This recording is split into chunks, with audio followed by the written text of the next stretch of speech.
All right. Hello, everyone.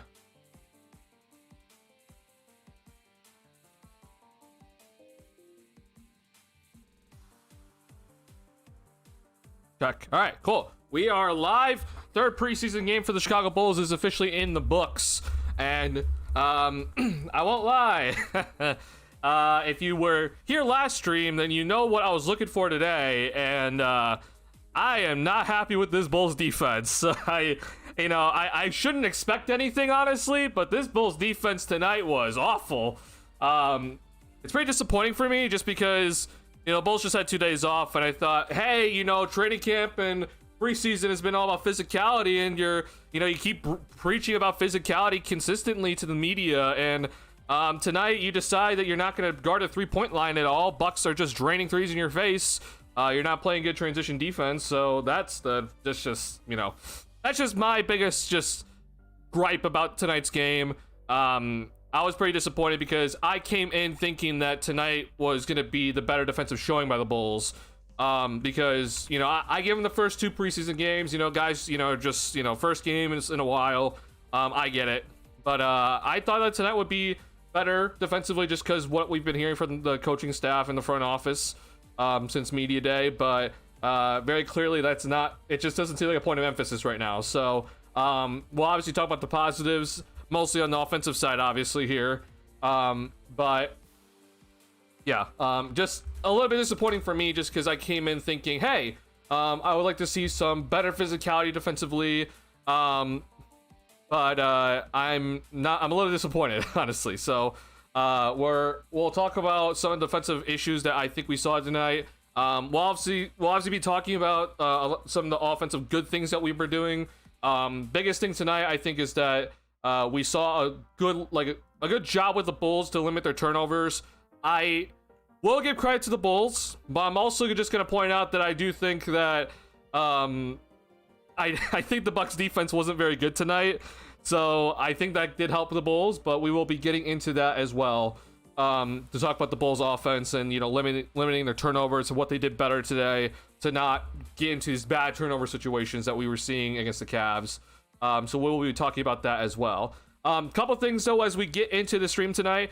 So first and foremost, thank you guys for joining. I'm happy to see people be watching preseason games and looking forward to Bulls content. So I sincerely appreciate you all joining. If you have not already hit the like button on the stream, please do help me out a lot. Every single like does help me, whether it's on videos or on streams. Sincerely helps. So whether you're watching right now or watching the VOD, like button, hitting the like button really does help. So thank you guys so much for all the support so far into the season.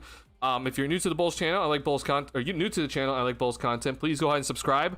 We are working our way to building a bigger community here on this channel. Other thing as well, so if you were not able to catch my community post yesterday, but yesterday I released an announcement which I'm very excited about, which is going to be this right here that I will be pulling up on stream and I'll be posting right now into chat. But I have officially joined On Tap Sportsnet this season to be a contributor to their Bulls on Tap content, which I'm very excited about. I'm looking forward to working with everyone there with On Tap Sportsnet, but then also the Bulls on Tap content creation team. So I got to go ahead and write my first article for them, and it dropped yesterday. So if you have not already checked out this article, then please go ahead and check it out. I just linked it into the description here. I will be, hopefully the plan is to be posting once a week on Bulls on Tap. So if you are new to the On Tap Sportsnet, either social media or the website, please go ahead and take a visit. Every single view and always helps, but then also the feedback is always great for me. So I really would appreciate every one of you to take the time to read this article. It's my first article for them.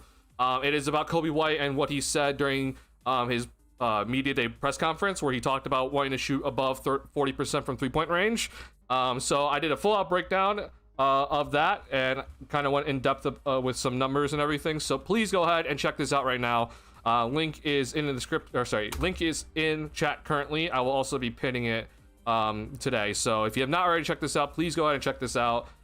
Check out all On Tap Sportsnet's content. They cover all the major sports teams in Chicago and cover other stuff when it comes to sports. So please go ahead and check that out. Excited, man. I'm really excited about this, and getting my writing skills back up and running. And I'm glad to be covering the Bulls. So I'm very thankful for this opportunity. But with that being said, let's get into this preseason game for the Bulls, game 3 here. This is the first L for the Bulls in preseason. High scoring game. Bulls defense was pretty terrible. Bucks defense was pretty terrible. So just a lot of scoring tonight. There's definitely some highs that we could talk about in this one, especially on the offensive end. Some lows that we gotta discuss, especially from some of the vets on this roster. Let's get into it though. Let's bring Shad on over. It's going on Charles. It's going on Tarot King. I see you, Viper Strike. It's going on Kick Me Down. Thank you so much, Kick Me Down. I sincerely appreciate it. Again, every view and every bit of feedback I sincerely appreciate. So if you want to give me feedback here, or if you want to give me feedback in my Discord, please let me know. Let's see. I can't read all of Charles's things. Hold on. I get it like this. Send this out. Sorry. Let's see here. Do I need to unpin this? I apologize. Okay. Did he look much better this game? I don't know if I say much better this game, but he definitely looked better this game. I think that this is probably the best game for Giddey in preseason so far. Biggest thing to me is just getting to the free throw line. Again, I do think the Bucks defense was poor, but that's just, that's the Bucks issue. The Bulls taking advantage of that defense is important, and I do think Giddey was part of that. The free throws are really good for Giddey. I just don't know how sustainable it is, but that was a good sign from him.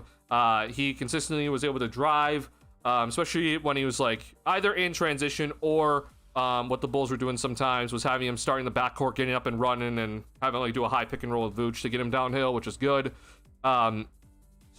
This is like more so what I expect from Giddey. There's still some lack of shot creation ability that I'm a little bit concerned about with the pick and roll. He did hit that one like in the first quarter. I think it was like kind of like a 13-footer in the paint that was over Miles Turner, which is what I need to see more of from him. But this is probably better from him overall. So I'm happy to see this from Giddey because the first 2 games definitely weren't his best. Let's just say that for sure. But I understand he's getting up and running to game condition again. So I think almost every starter played probably the most minutes they played in preseason so far, which is good. So good game here because I do think that the next game for the Bulls, I don't really expect many of the regulars to be playing. So this is a good sign for most of the regulars trying to just get their good game under them before we have our last preseason game of the preseason here on Thursday. Malibu looks generated from drives and half draws are perfectly timed kicked outs, so so much better than the counting stats reflect. I do think Giddey could have easily had 12 assists if Vooch just would hit a 3, for God's sake. That's just Vooch. I'm sorry, bro. I apologize to Giddey on everyone's behalf, but Jesus Christ, man. I know it's preseason. I don't know if Vooch is really taking this really seriously, but Vooch is killing me, bro. He missed so many open looks tonight that was just like, Jesus, bro. Like, I just don't need him on the floor. I'm sorry. I understand that, it's like he's going to have to play. The team's trying to trade him or something, so you got to trade him for his trade value or play him for his trade value. But God almighty, man, Vooch tonight was awful. I'm sorry. 9 rebounds, so I guess, but this is where the BS comes from, where it's like, oh, double machine, and I just don't care. I don't care about him being a double machine, honestly. It's not really that impactful. So, I apologize on his behalf to Giddey. Also, Giddey and Booz always seem to fit together well. Booz does good cuts off ball, but Giddey has how to find it.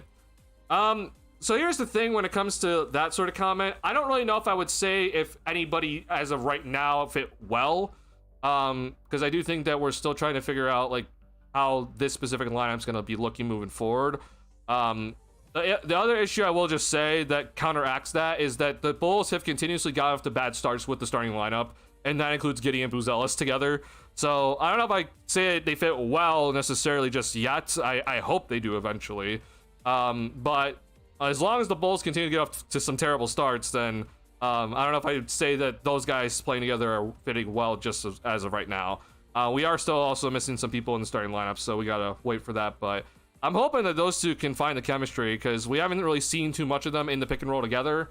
But I would like to see them in the pick and roll together. See Booz set a couple of screens here and there, but Yeah, I'm hoping like they have to get the chemistry down. Hopefully, good to see Giddy using the pull up that holds onto the back in the opening minutes to give a different kind of look effectively. Yeah, I mean it's definitely not the prettiest, but it was effective. Yeah. Buch on the other hand continues to show signs of impending collapse this season. I won't lie, bro. I would agree. I mean, it's early, but yeah, it's not looking great.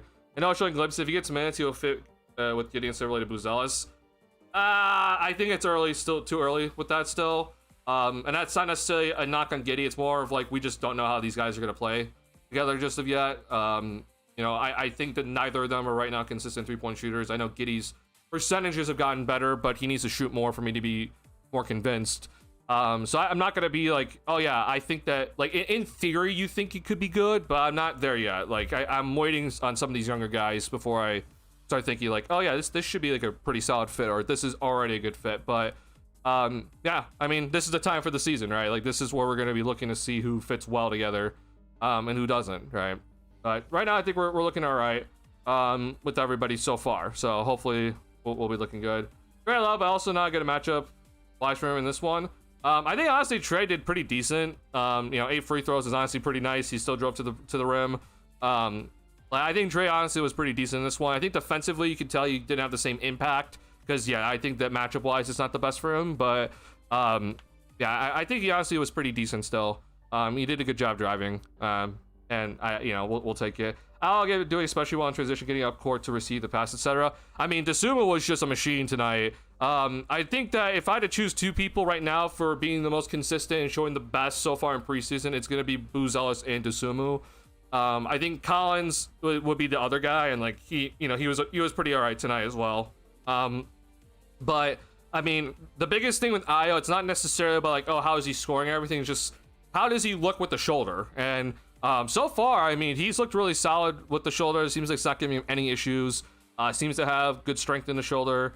He's fighting through screens, which is kind of the more thing that I was more worried about that for him when it came to his shoulder. But he's doing well, and I'm happy to see it. He is just, and again, I think the Bucks defense was terrible tonight, but he got to the rim at will.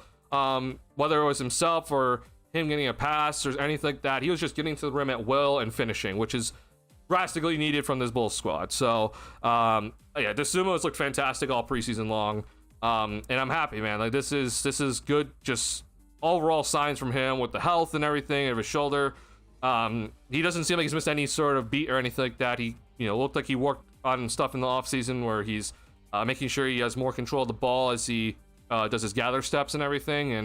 And yeah, this is great sign. So I am gonna always continue to clamor for the Bulls, and I guess we'll see what Billy Donovan thinks. But just remember, I said that I think DeSumo should start over Okoro. That would be my pick.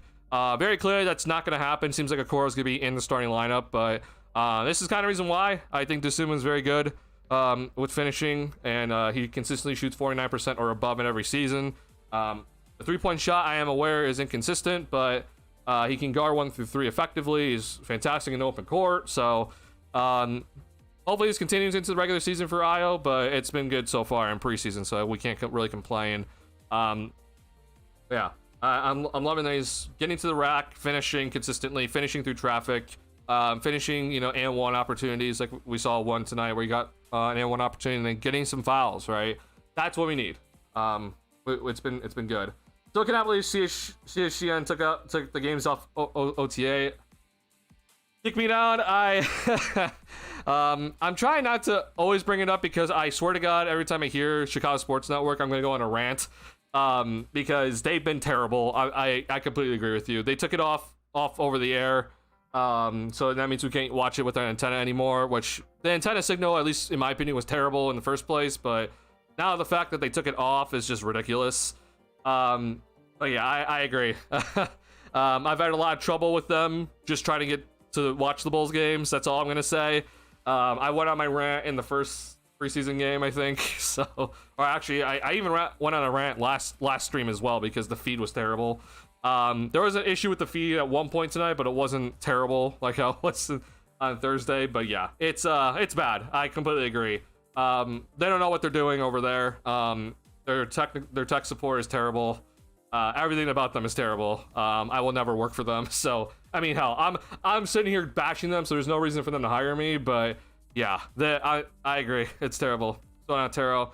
Is the Bulls community? What do you think about the Bucks team as overall? So as long as you have Giannis, I expect them to be competitive. Like I think in the terrible Eastern Conference they'll be above 500, assuming no injuries. It seems like they've gotten a lot of shooters around Giannis, which is desperately needed. And I don't know if you could have said that last season. In terms of like, did they have the shooters around Giannis last season? I don't know. Bringing in Miles Turner, I think helps them. He's kind of like the perfect center next to Giannis because he's a good defender. He shoots the 3-ball, but he also doesn't get the rebounds. Giannis gets the rebounds. So it's like basically getting a more athletic Brook Lopez, which is good for the Bucks. But I mean, for what I saw today, though, their perimeter defense is terrible. So that's gonna be something I'm gonna be watching from them moving forward. But yeah, as long as they have Giannis, I expect them to be at least competitive. I don't really know where they're gonna be, but like my best way of saying is that like, yeah, they could probably make the playoffs, either 6th seed or like play-in tournament. Yeah, I don't really know how to gauge like Kyle Kuzma has been so disappointing for them, so I feel terrible about him.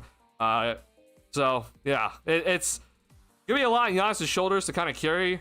But I think that, you know, he's so damn good that if he still averages like 30, 12, and 7, that they'll you know, it's enough for them to be decent. So they're gonna have to find some sort of development from some of the younger guys, which they don't really have that many younger guys anyway. But their 3-point shooting is legit. I mean, like they have Prince, they have Gary Trent Jr., AJ Green's a legit 3-point shooter. I think Ryan Rollins has become a pretty decent shooter as well. Obviously Turner's 3-point shooting, so like they have the shooters around Giannis. I just don't know about their defense, and like who's gonna be their secondary scorer if Giannis gets triple teamed. So it'll be interesting to see. I think they're just kind of like, they're definitely not contenders, at least for what I'm looking at. But we'll see how well they do in the regular season. But I expect them to be better than even the Bulls, honestly, just because Giannis is a thing. But it matters with his health for sure. I'd be happy, man, not seeing Javon Carter and Vooch minutes from now. I'm not gonna lie, I completely agree. Javon Carter was 4 for 17 tonight. He shot 3 of 12 from 3-point range.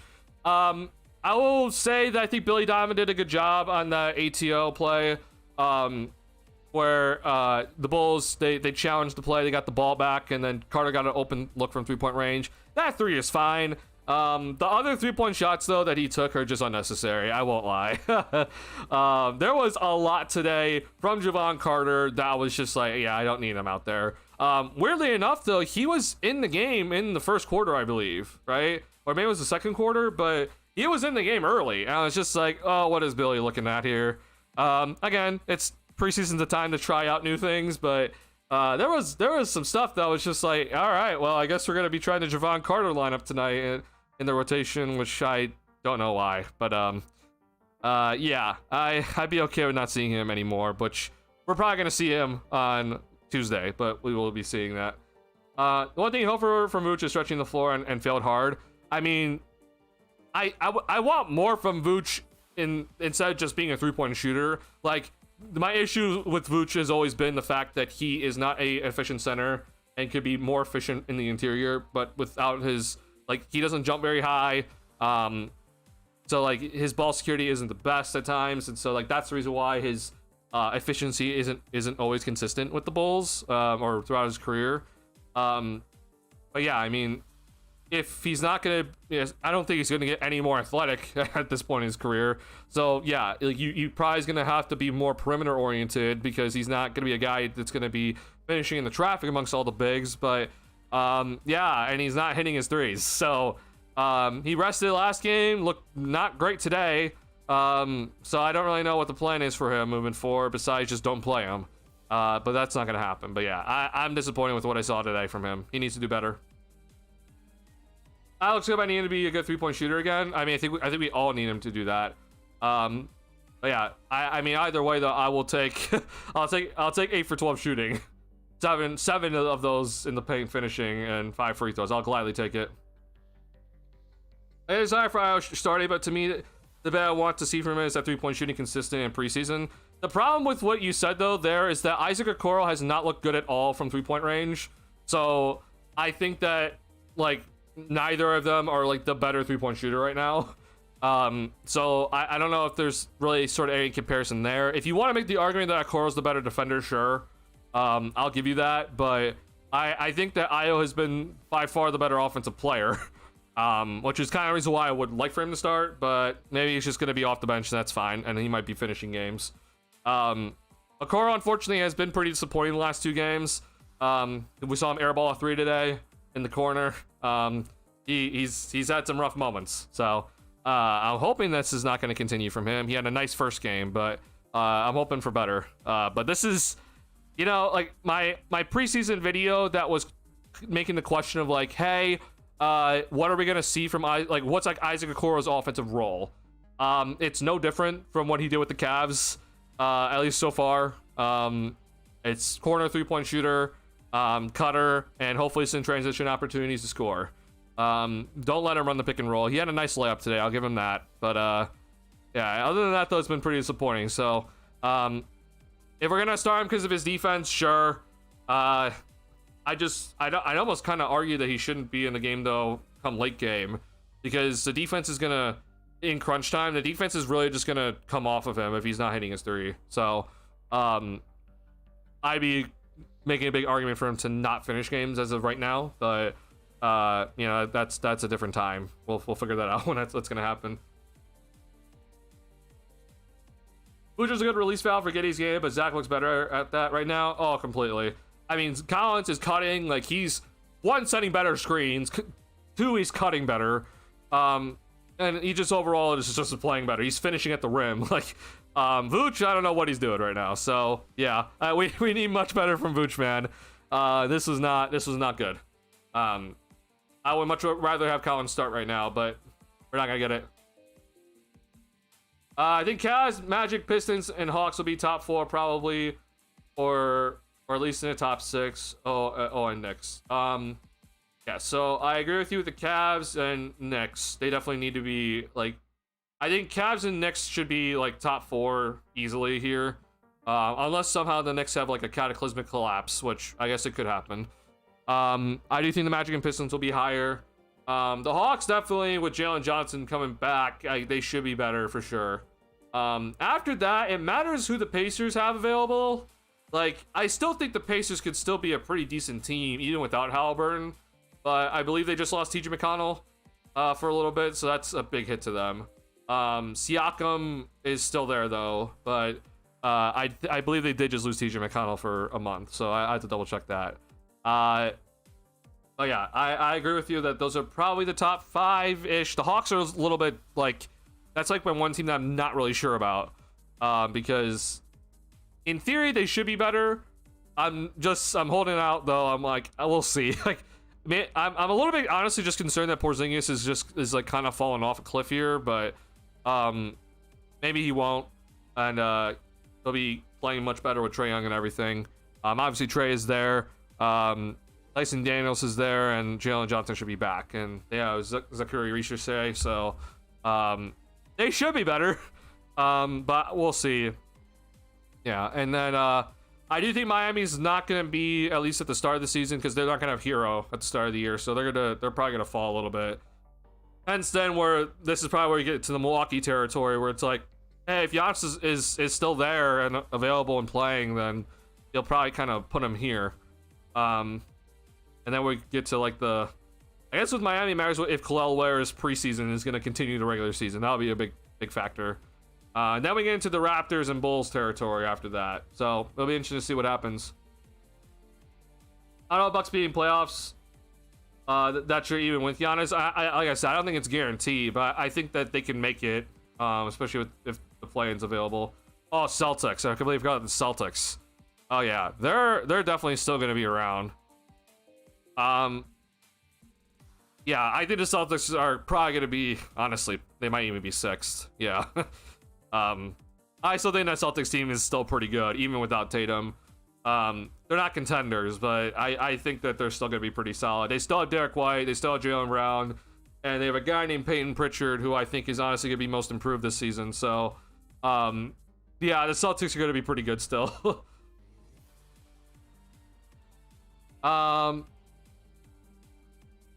Oh yeah, I mean, even just said it, Charles. Celtics might even take one of the spots with how underrated Pritchard is. Yeah, I think assuming Pritchard is starting, which I believe he is, even if he doesn't start, I guess he must play a crap ton of minutes because his efficiency is insane. I do believe that he will be most improved if he gets the right amount of touches and playing time, because he is way too good of a player. If he's getting the starting minutes, that like he's gonna score 20. Like I have like full faith in him doing it. But yeah, we'll see what happens with the Celtics, because I guess they could run a different lineup instead. I was way better at being on offensive player, but I think really likes him leading the second unit, which I agree with because he's a good little offensive engine and himself, something Cora can't do. I think that's definitely fair. Yeah. I think it's just a little bit like interesting to me just because like Kobe's out right now, and I thought that Io would slide in, but they decided to put Trey Jones in instead, which is fine. But without Kobe and then like Kevin Huerter went out, I was like, oh hey, like, you know, maybe we need some more offense in that starting unit because I mean, we saw what Buzelis did early on, but like we didn't know if that's going to be legit. Okoro very clearly has not continued with his first preseason game and is not going to be relied on offensively. Vooch might be declining, and so I thought maybe Io would just go in there to get some, you know, finishing at the rim in the first unit, but I'm fine with him leading the second unit, just getting starter-ish minutes. So there, Isaac isn't good there, but the size for Isaac is the hope. But I'd probably just go matchup dependent for who to me. Yeah, it's fair. Yeah. I just need a core to play better. Like, I understand Lonzo is very injury prone, man, but like I'm just like, like C-Red Fred is just, he is just this dude on Twitter that has been just like, no matter what Okoro does, he's just saying Okoro is a great player, a great play. And I'm just like, I honestly don't see the value of him right now. He's had some nice defensive moments, specifically against the Cavs, but I'm just like, you know, like there's been talk about him like being better on offense, and I'm like, I haven't seen anything. Still the same player to me on offense. Corner 3-point shooter, can't be that relied on with his 3-point shot above the break. Needs to cut to get the basketball. Like, you can't have him run a pick and roll. So I don't know. I'm just disappointed overall, but it's early. We'll be truly gauging his offensive play in the regular season. But right now, I'm not exactly pleased. It's just, I mean, need TJ to still be good. He's a great fill. I mean, I agree. Yeah, if TJ's out, it's a pretty rough thing. Nemhar's gonna have to do a lot for them this season, so we'll see how he does in a bigger role. Trey needs to work on his floater, man. Dude is such a two-dimensional player without that. Correct me if I'm wrong. I feel like he has one. Maybe, I guess he, yeah, now I think about it, he doesn't have one, huh? Yeah, he mostly just goes to the rack and tries to finish, which he can finish with either hand, which is a good thing for him.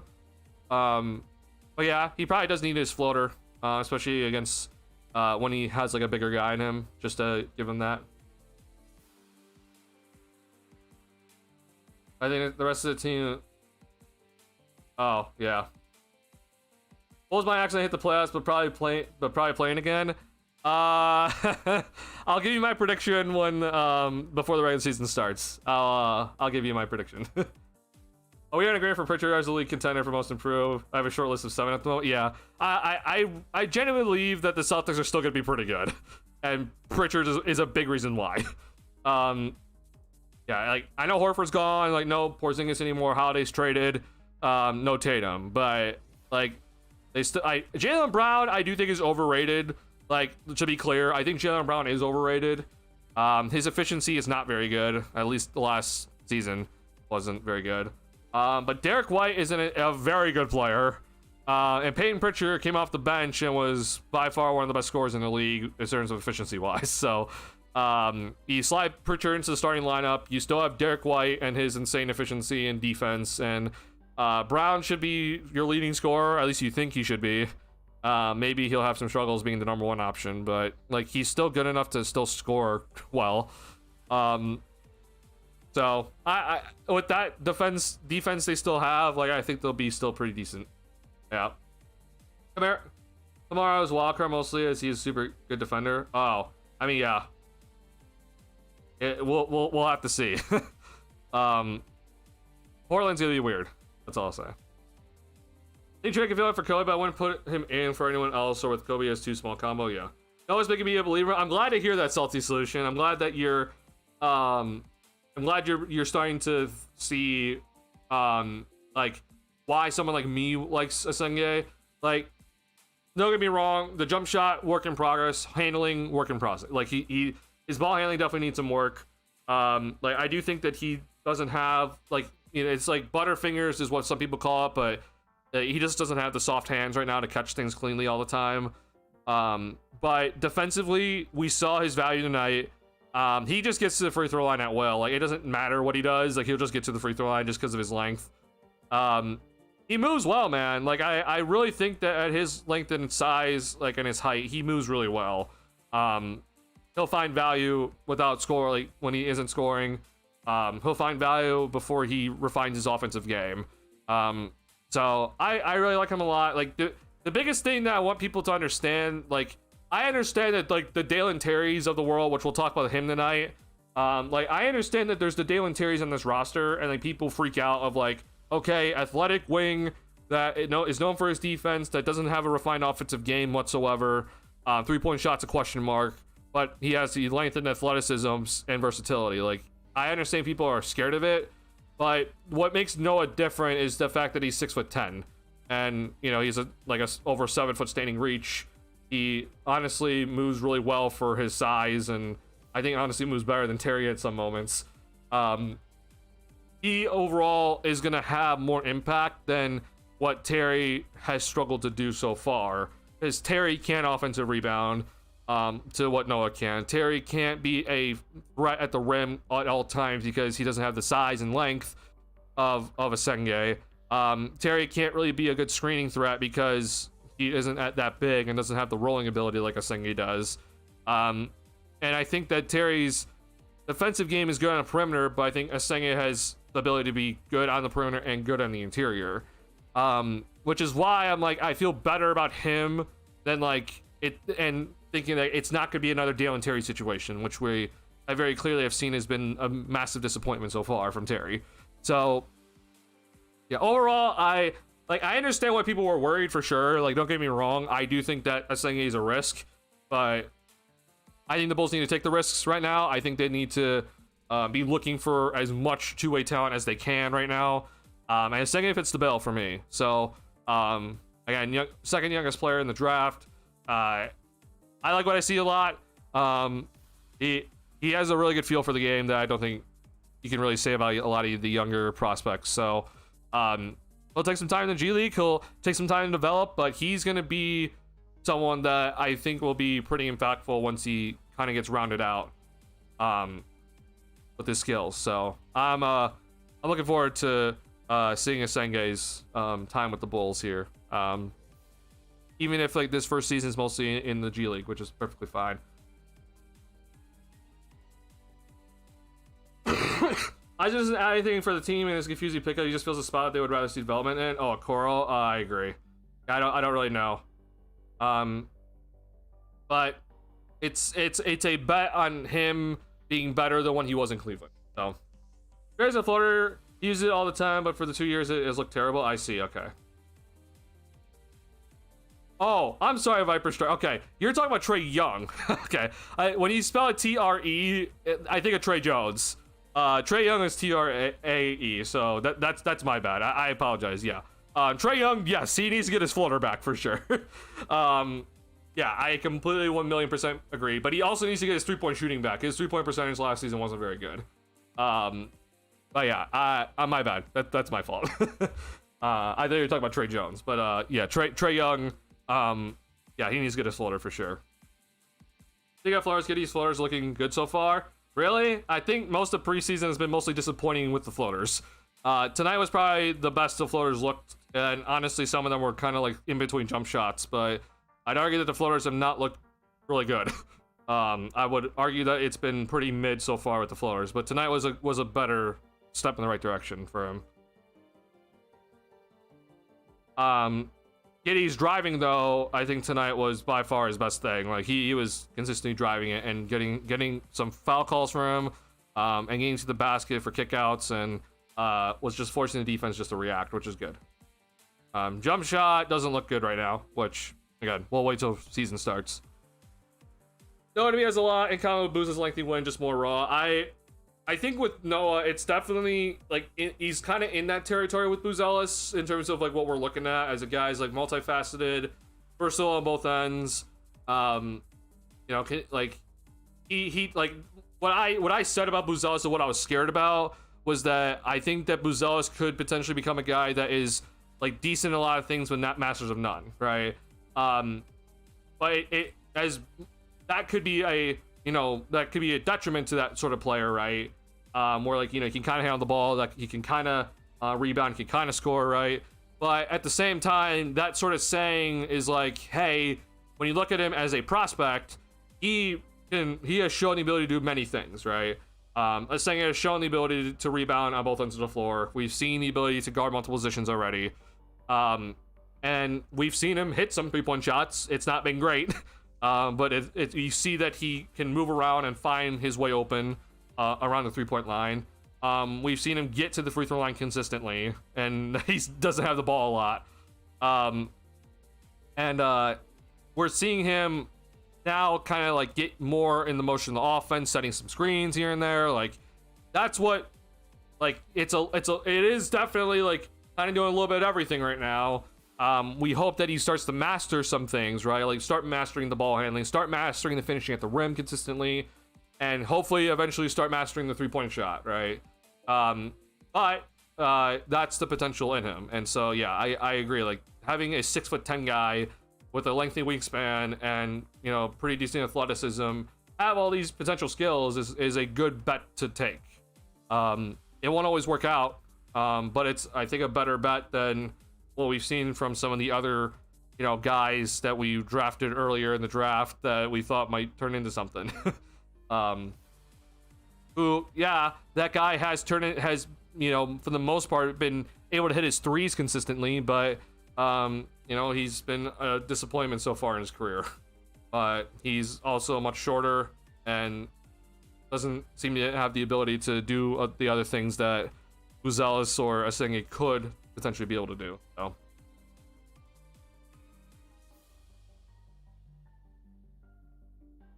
I tell you, he has the instinct to throw the ball to the hoop when he's getting fouled, which is advantage. Yeah, Asenge, like that's been something that if you even just watch like from last season or even the year prior for him, like he just he'll get contact and just like throw it up, and it's just like, yep.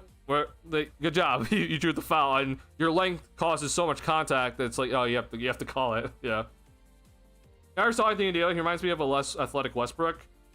Okay, that's definitely not the comparison I thought when it came to Dale and Terry. Terry was, for me, like he's a guy that I look at as like, I don't want to say Tony Allen. That's not the best thing to say. The other guy that comes to mind is Andre Roberson, which is terrible. Oh, God. Terry was like, think Lonzo Ball without him obviously getting the 3-point shot. Like, Terry doesn't have the ability to go and finish at the rim consistently. Terry was, like, especially in college, like, he was looked at to being a good passer. But like, he had the ball a little bit more in college, obviously. I do think it was a little bit forced, but like he had some good vision that he would show every now and then. But defensively was where it was his biggest thing, is that he can guard multiple positions, he can use his wingspan to get deflections. Lonzo, before he got injured, was definitely a better point of attack defender than he probably is now. And I think that's kind of what I saw with Terry. It was just like, okay, it's like Lonzo Ball like esque on defense. And then on offense, it's without the 3-point shot, obviously, that Lonzo has now, and less of ability to probably run a fast break how Lonzo is able to, but like similar in the sense that like he really can't go to the rim and finish with the ball in his hands. Lonzo obviously though has turned into a fantastic 3-point shooter and is still a really good defender even after his injury, and that's where his value lies. Terry, meanwhile, has been inconsistent on offensive end. His 3-point shot had a decent percentage last season, but he doesn't shoot that much. But he has not figured out any ability to finish at the rim consistently still. His handles are still kind of iffy. It's a little too sloppy in my opinion. But like that's kind of the difference between, at least for me, and like I wouldn't call him Westbrook, because Westbrook I think had really good handles, and like yeah, Westbrook has turnovers here and there, but Westbrook also like was rebounding consistently, was pushing tempo consistently, and he would find gaps that there's no way that Terry would ever find. And Westbrook always had the ability to finish at the rim. That's like the one thing that Westbrook always had, and Terry seems to never have had that. So that's kind of, I don't know if I call him Westbrook personally. That's just my opinion. Or less athletic Westbrook. Yeah.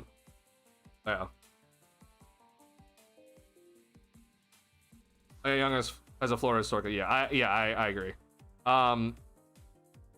Oh yeah, my bad, Viper Strike. I thought you were talking about Trey Jones. I didn't know if you were talking about Trey Young. That's my bad. I was like, I think Trey Jones has a floater. I don't think we've really seen it, but I guess I really haven't seen the Bulls uniform. But yeah, like Trey Young for sure needs a floater. He like with his size and you know with his athletic ability, like he needs a floater for sure. His game is relied on his 3-point shooting and his speed, and his good ball handling. So yeah, he definitely needs the floater, and it's also. The floater is also the biggest counterplay to it puts the defense in an awkward spot because he lobs to so many guys. So the defense, if he shoots the floater, the defense doesn't know if he's lobbing a pass to his center or if he's taking a floater. So that's definitely something Trae Young needs for sure. But the biggest thing also, and maybe it's just in general what Trae Young needs to do, but like his 3-point percentage was not good last season. Like for Trae Young, like 34% for 3-point range on 8 attempts, this isn't good enough. This needs to get better for Trae Young. Yeah, pick and roll is like he's still a fantastic pick and roll player, still a great offensive player. We know we're not gonna get anything from him defensively really, besides a steal here and there. But that 3-point percentage needs to go up. This is Trae Young we're talking about. So, but yeah, I think the Hawks should be assuming that Porzingis is able to contribute and everything. They should be pretty solid. I like their young core. I like where they're at as an organization, much more than where the Bulls are. But in terms of just their young core and everything, they're in a pretty decent spot. And they have some better assets as well. But yeah, East is definitely gonna be interesting this season for sure. He also had some big defensive lapses, but he showed some good flashes in my opinion. So there was definitely, I think it was a good defensive possession against Kuzma that we'll talk about. That I think Giddey did a good job. Where he got like a stop against Kuzma missed the layup, and then Giddey threw it down the court, and this is the 1-3 that Koro made in a while. But Koro made the corner 3-point shot off of it. So yeah, Giddey, he showed some decent signs on the defensive end. He did also show some lapses for sure. Beginning of the third quarter, he got completely back cut, and I don't know what he was looking at honestly. So there's definitely that. But yeah, I mean, the unfortunate part though, I just. Tonight, I'm definitely disappointed overall tonight with just the defensive effort by the Bulls. It seemed like from what we were hearing from the broadcast that the point of emphasis for the Bulls from these past 2 days for either practice or just film, whatever they did, was turnovers. And so they clearly did a better job tonight. I do think though, again, I think that the Bucks defense was pretty non-existent tonight. So, it helps when there's no defensive pressure to not turn it over, right? So I do think the Bucks helped, but with that being said, it is important that the Bulls still execute properly, even if there's no defense, and they did a decent job tonight with it. I just expected just a better defensive effort tonight, and I was so annoyed watching the defense tonight give up too many open 3-point looks, a lot of terrible transition defense by the Bulls that would result in an open 3-point shot. And it's not even close what the Bulls are like. It's the contest is way far away from where it needs to be. Too many times the Bulls were not matching up defensively in transition, and then there were multiple times where guys we had 2 guys guarding 1 guy, and so then there's an open 3-point shot just because we had 2 guys guarding the same player or thinking that they're guarding the same guy.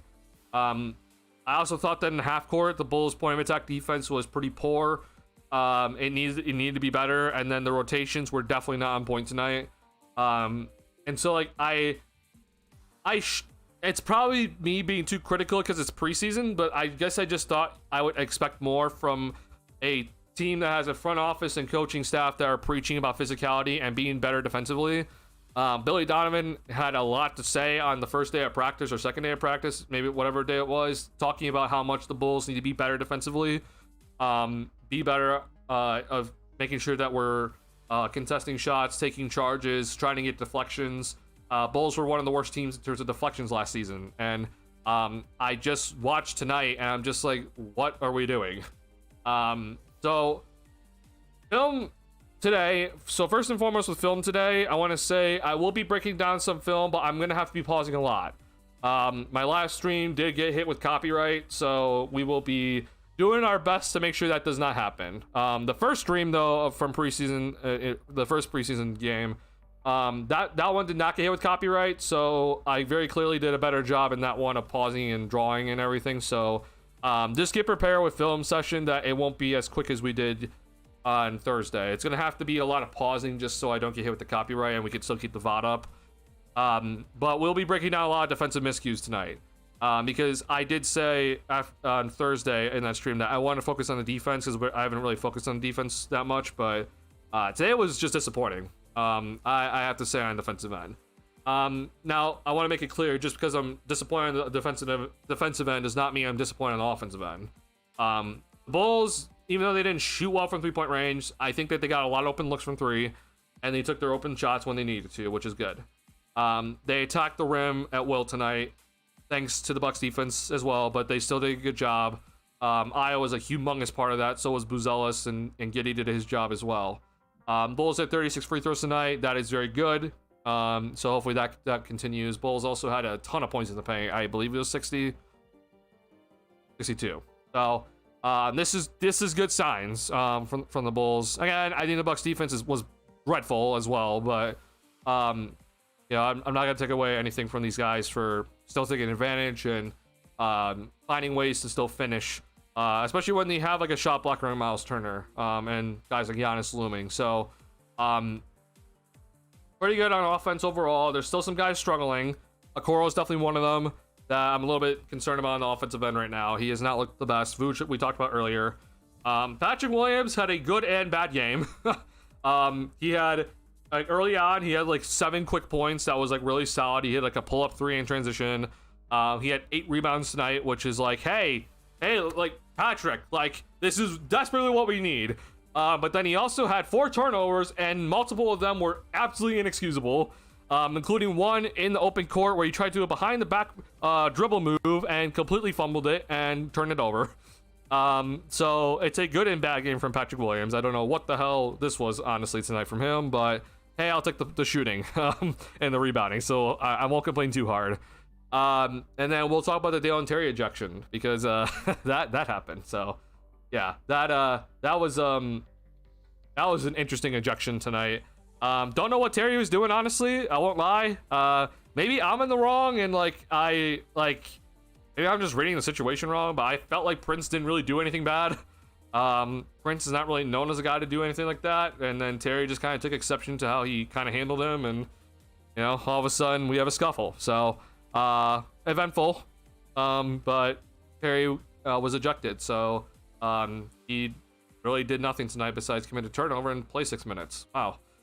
Good job, Dalen Terry, I guess. So yeah, we'll definitely talk about that, but I do want to get into some film breakdown. I want to talk about the defense first, because we got a lot to talk about, unfortunately. Well, dudes that know fit the Hawks' current style, so it's weird, the parity between the two. Not saying Giddey is near as good as Young, but the unit around Young is one that would look great for Giddey. I mean, I agree. I think that you put Josh Giddey in that sort of unit, like, it's, good lengthy defenders everywhere, and arguably better 3-point shooting. I guess it kind of matters how Jalen Johnson, Dyson Daniels would shoot, but arguably better 3-point shooting. But obviously, I would want Trae Young instead of Giddey at my point. But yeah, I think that in theory would make a lot of sense for Giddey in terms of how to support him. We have Dyson Daniels as like your insane perimeter defender to cover up for Giddey there, and then you have a lot of lengthy wings that can kind of do other things with the basketball, and then Porzingis is your center that can shoot threes and block shots. So something that Vooch does not do. One of them at least on defensive end, and then I don't know if Vooch is gonna ever hit a three again. Honestly, he's looked terrible. So, yeah, it's kind of crazy. Now you're right. D sucks more than should. I mean, I'm adamant that I think that this team defensively does not have the personnel to be good or be consistent at all, or even just decent. But when your coaching staff and front office sets a goal for the season, then I expect to see some progress towards it, even without the personnel.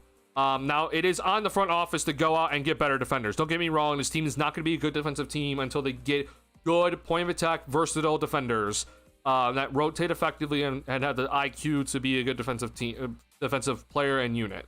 But still, with that being said, I expect to see better defense from this team when the coaching staff preaches physicality and defense. So, it's preseason, but I just was like, what the absolute crap are we watching tonight? Too many inexcusable things, even in a preseason game, at least in my opinion. It helps not playing against the Cavs, who somehow make more gambles defensively, yet still not lose anyone on defense to not turn the ball over. Yeah, the Cavs are allowed to obviously make those gambles, right? Because they have Mobley and Allen in the back, right? So you see like their guards or their wings, like they'll take some chances on defense because they have a defensive player of the year in the back and Jarrett Allen as well. Like they're allowed to do those sorts of things. They also though Mobley is just insane. Mobley is able to just do things that a 7+ footer should not be able to do, but he's just able to do it. So yeah, I'll move on. The defense was annoying me. I was playing for really to put Jalen in the whole time Vooch was out. I mean, I think Collins honestly was pretty good again tonight.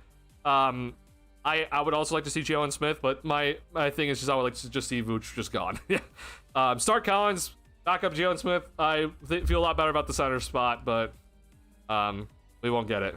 Was Kevin hurt? Yeah. So our injuries is obviously Kobe is still out with his calf issue, and now unfortunately it sounds like he's gonna be on a minutes restriction to start the season, which is gonna be terrible. Again, contract year for Kobe, so I don't like hearing that at all to start the season for him. Kevin Huerter is out with I always forget which one it is which. One has a knee issue, one has a groin issue between Phillips and Kevin Huerter. I don't remember which one is which though. Let me look at Casey Johnson this week. Right info.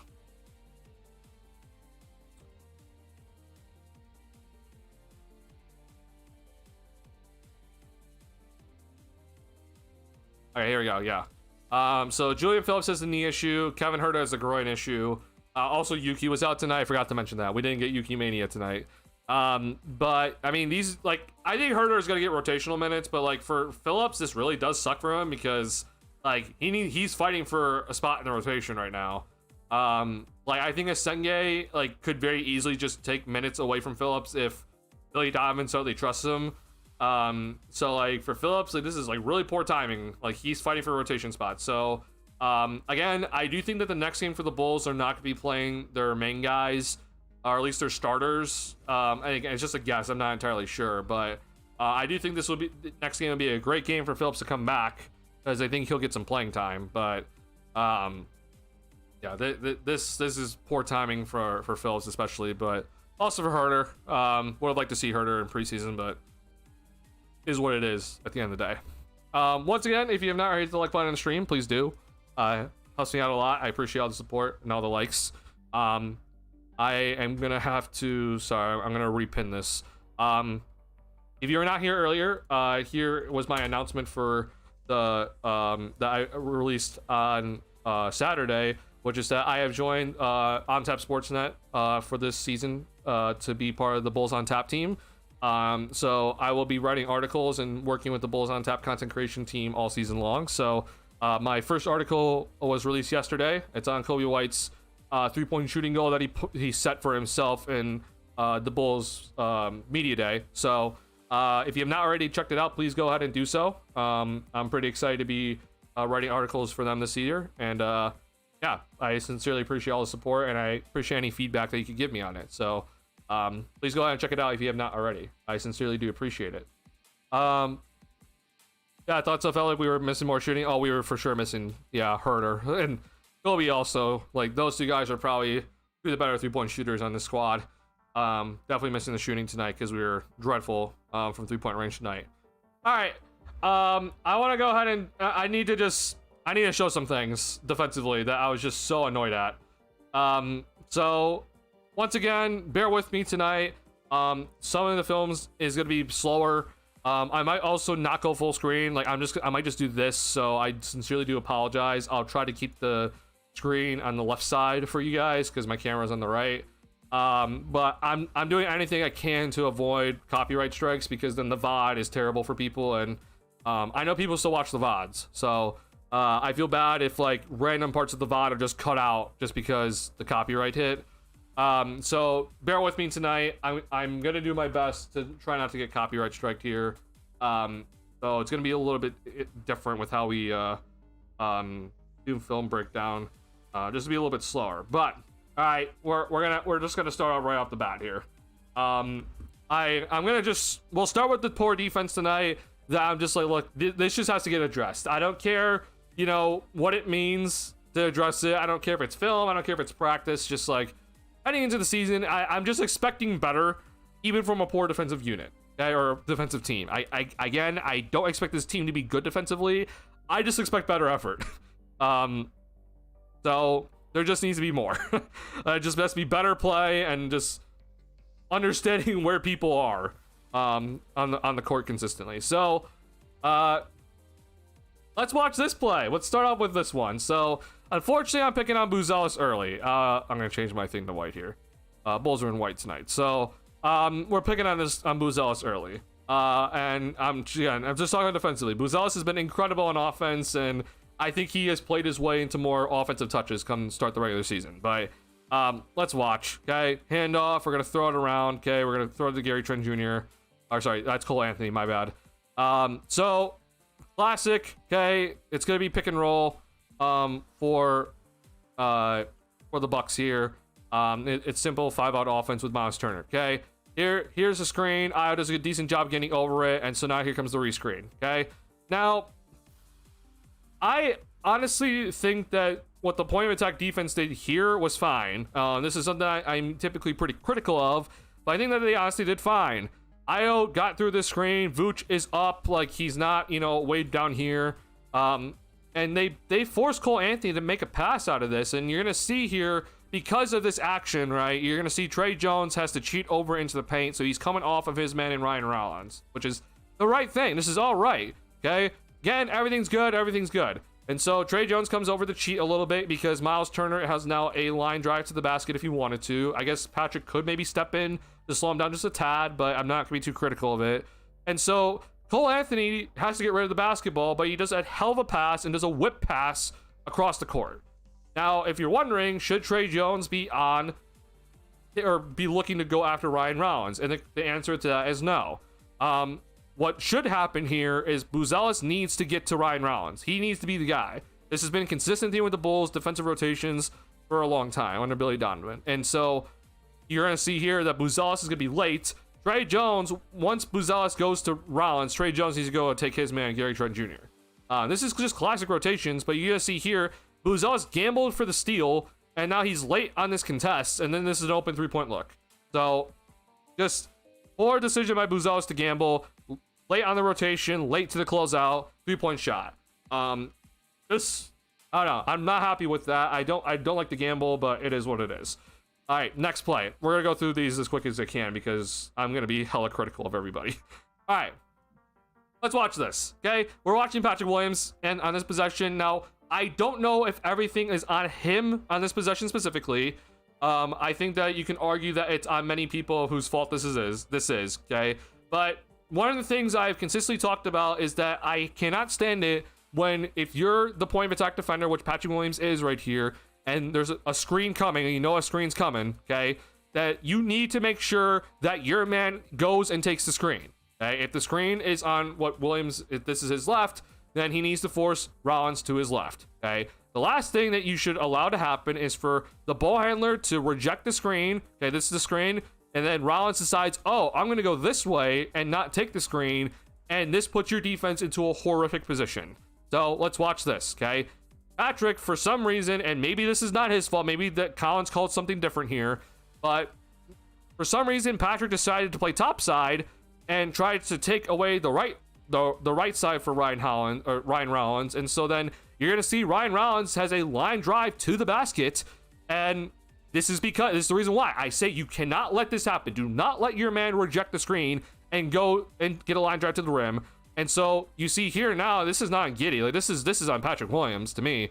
And so this completely opens up the paint for the driver. Giddey has to rotate, but then there's a cutter and Kyle Kuzma coming here. Like, there's nothing you can do at this point. The possession's cooked if you're the Bulls. Here's the pass to Kuzma for a layup here. Like, when I saw this specific play, and I know this is after the end of the first quarter and the Bulls got to talk and everything, I was like, what are we doing? Like, sorry. Like, that's unacceptable to me. I don't care what level of defense I expect from this Bulls team. I don't care if I think that this Bulls team's gonna be terrible defensively. I don't even care if you're a bad defender, okay? And Patrick Williams is supposed to be a good defender. But that play right there, to me, is just unacceptable. You cannot let your guy reject the screen.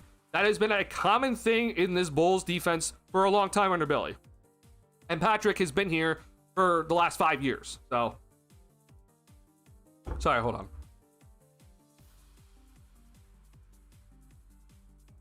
Sorry about my cough. But this play is just like, to me, it's a lack of focus. And also, and maybe this is not necessarily on Pat, and the reason why I say this is that maybe this is on Collins. Pissed off. I'm sorry. This really made me upset. That's that one. Thoughts? Are we enjoying this, or am I ranting too much? Or is this not fun? Let me know though. I want to hear your feedback. All right. I want to show at least one more possession that I was not happy with, and then we'll talk. We'll talk again here. All right, I'm gonna move this over so we try to avoid copyright. Let's see, 7 minutes.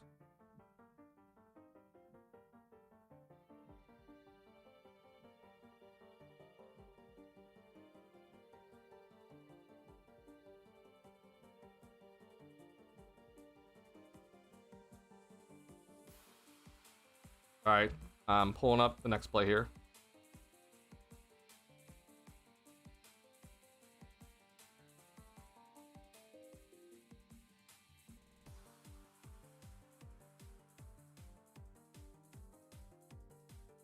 Oh, all right, sorry, chat. Like your analysis, I appreciate it. I'm listening. Okay, cool. All right, I'm glad at least some people are interested in this, because like I get it. It's film breakdown, and it's like I don't want this to be like school, where I'm doing a lecture. But like, if you want to know why I think the Bulls defense was poor, well, I'm telling you why I think it was poor. Like I'm giving you all the evidence in the world why I think it's poor. So yeah, we'll continue on a couple more of these here. Okay. All right. Unfortunately, I gotta pick on Isaac Okoro on this one. I don't understand this one at all. Sorry, I know this happens when it goes from screen to screen here. All right. Once again, for some reason Ryan Rollins is killing us. Okay. He's a shooter, and Isaac Okoro is supposed to be a really good defender. And so this is a simple pick and roll. It's, you know, kind of near the end of possession here. It's 10 seconds left on the clock here. Now we're at 9. Okay. I don't understand why we're going under the screen. Like, can someone tell me why we need to go under the screen on this possession? Like, I really, honestly, I don't understand this. This is a shooter. You need to go over. I am aware that Giannis is a threat, and so you want to make sure that you don't let Giannis get a simple roll to the rim and put your defense at a tough spot. But Giddey's here, like Giddey's ready. I don't understand why we're going under the screen in this possession. Hence, then another open 3-point look for the Milwaukee Bucks tonight. Don't get it, honestly. I don't get it. There are too many of these too many possessions where it's just like, what's the defensive coverage? Like, are we really is the plan really just to let open 3-point shooters like just get open, like, and just live with the results? I don't get it. It very clearly seems like we just didn't read the scouting report for some goddamn reason. I don't understand why. Here's another play, and honestly, I don't know if Green even made this shot, but I was pretty pissed off at this. Sorry, again, as I switch screens, it does this, okay? So, pay attention to Patrick Williams and Matas Buzelis in this possession, okay? And it's unfortunate that I'm calling out these two guys, which I'm not calling out Buzelis in this one. I'm more calling out Patrick Williams here. But it's just like, hey, like, you guys are supposed to be the better defenders on this roster, and I'm confused at what you guys are doing, okay? Once again, I understand Giannis is not an easy player to guard, but you have to be aware of the shooters on the floor. You just have to, because if you come off those shooters, then he's gonna find the open shooters. He has consistently done that in his entire career, okay? And they're gonna burn you if they get the looks enough, okay? So we see this now. We're gonna probably see this a lot more from the Bucks with now Lillard gone. Is that you're gonna see Giannis as the ball handler and a small guy coming up to set the screen. Bulls for some reason are putting Buzelis on AJ Green a lot. I don't really love that, but it is what it is. So as you would think on this sort of possession that you're gonna go ahead and switch this because it's between Patrick Williams and Matas Buzelis as your defenders, right? So you obviously are just gonna switch this, like as you should. And the Bulls do switch this, okay? But for some reason, Pat, and I don't know if maybe Buzelis didn't yell switch, or I don't know if Pat just completely messed up, but it almost looks like Pat is like, oh crap, I need to get back on Giannis. And I'm not gonna go and switch this. Or Pat was gonna try to help on a Giannis drive and come cheat on over. But I'm just thinking to myself, hey, this is one of the better shooters in the damn league right here in AJ Green. Don't give him space. And look, like, this is not even complicated, guys. Like, we're just messing up on a simple pick and roll switch. And this is not complicated. This is a simple play. This is a 5-foot pass? Like, I don't know what we're doing. But this happens here. I'm like, that's way too much space for AJ Green. Oh, hey, look. It's a simple Giannis AJ Green pick and roll. Again, I understand Giannis is hard to guard. Like, don't get me wrong. I understand that Giannis is hard to guard. But it's you're switching. Like, this shouldn't be that difficult if you're just switching. Like, if that was Vucevic on the other end, like, I understand that there's some issues, but you're switching from P. Wold to Buzelis, and somehow AJ Green got an open 3-point look out of that. Like, what's happening? Like, why is Patrick Williams coming off of AJ Green that far? Was it on Buzelis not yelling switch? Maybe. Like, maybe that's on Buzelis. Maybe that's his fault. But I don't care what the issue is. Fix it. This is too simple of things right now to be having an issue with. You're an NBA squad. I understand you're not going to be good defensively, but those are two decent defenders at least that we think should be, and they're messing up a simple pick and roll switch right now. Unacceptable. So I'm not happy seeing this at all. All right, next play. I want to talk about. Honestly, let me watch this play off. I'll watch it off to avoid copyright. I'm gonna rewatch this play because I'm not entirely sure. This was okay. Yeah, this was a pretty bad position. Once again, lack of rotations here for the Bulls. Yeah, I remember Matas doing this thing at one point. You're talking about the Ryan Rollins, like going under the screen on Ryan Rollins. Yeah, it's you gotta read your scouting reports, guys. Like, this just can't happen. They've been hitting threes the whole game. You'd think we stop letting them take open threes, right? You would think that, like, oh hey, you should stop letting the open shooters get open. But I don't know. I guess we're just too focused on Giannis and stopping him, which we didn't really even stop him. Like, it's honestly too easy for Giannis even still tonight.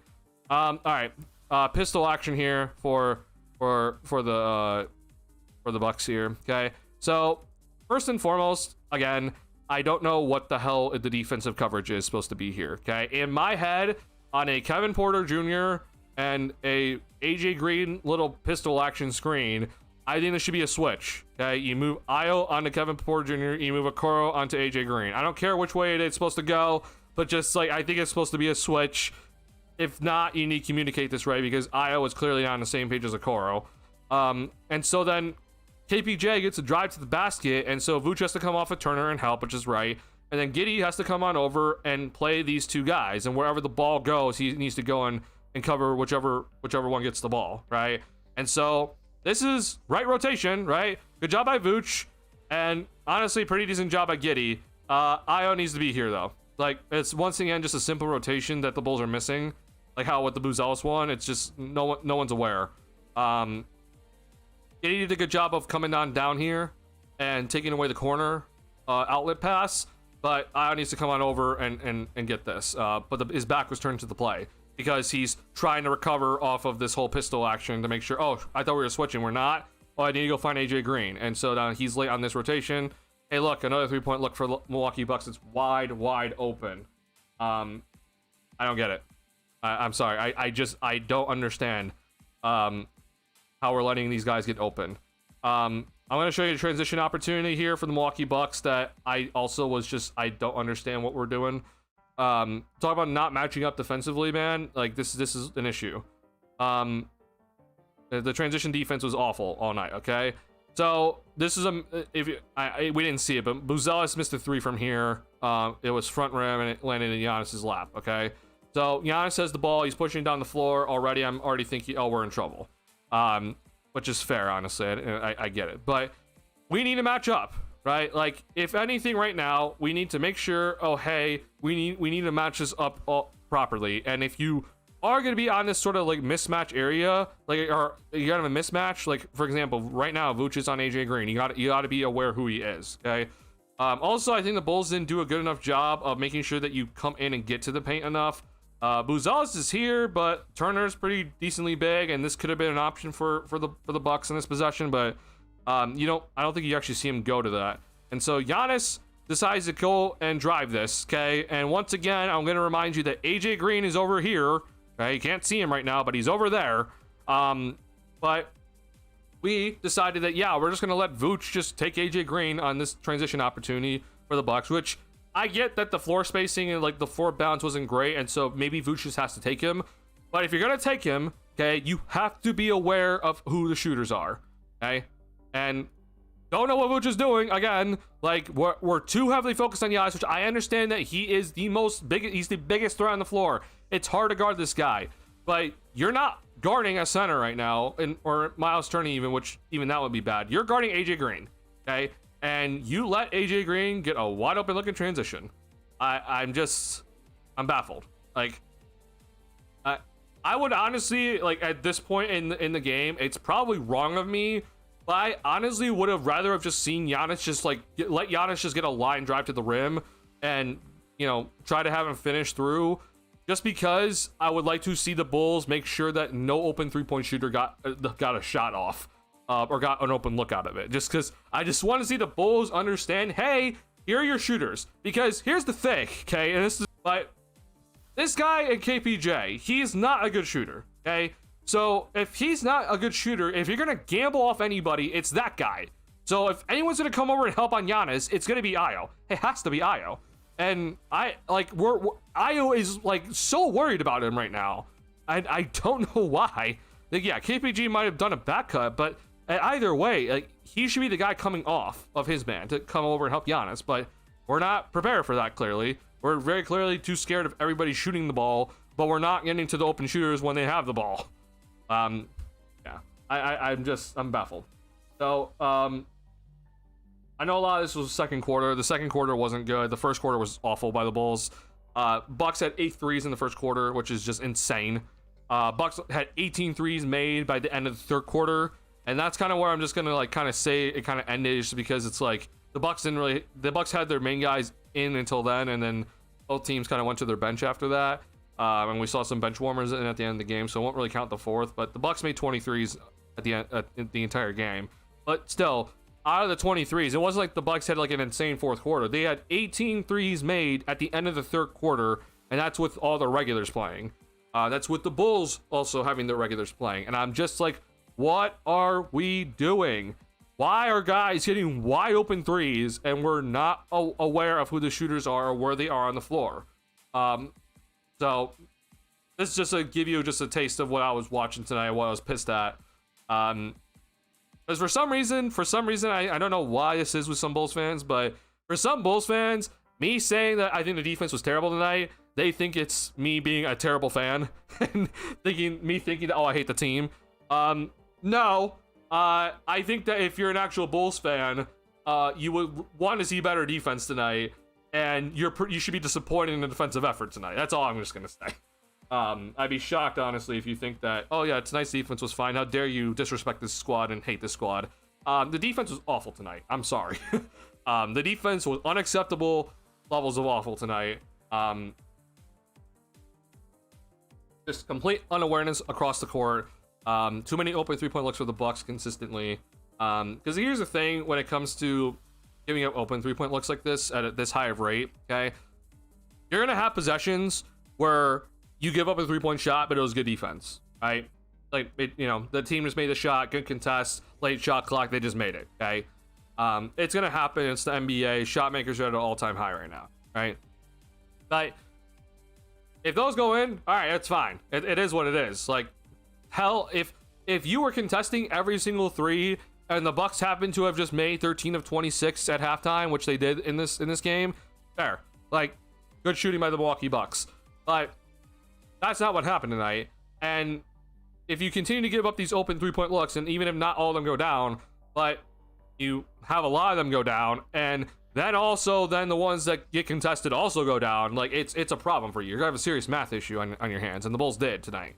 So I'm just like, you gotta clean this up. I don't know what it's gonna take. The communication needs to be better. I don't know if it's Billy Donovan needs to get onto these guys, or just they need to just take the time to look at it. I don't know if it's been the offense has been the main focus of preseason, and maybe it has, because they really want to work on making sure that they're consistent offensively throughout the game.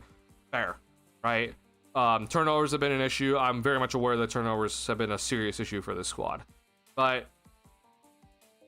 this just cannot happen. Like, I don't care if you're expected to be the worst defensive team of all time. This just can't happen.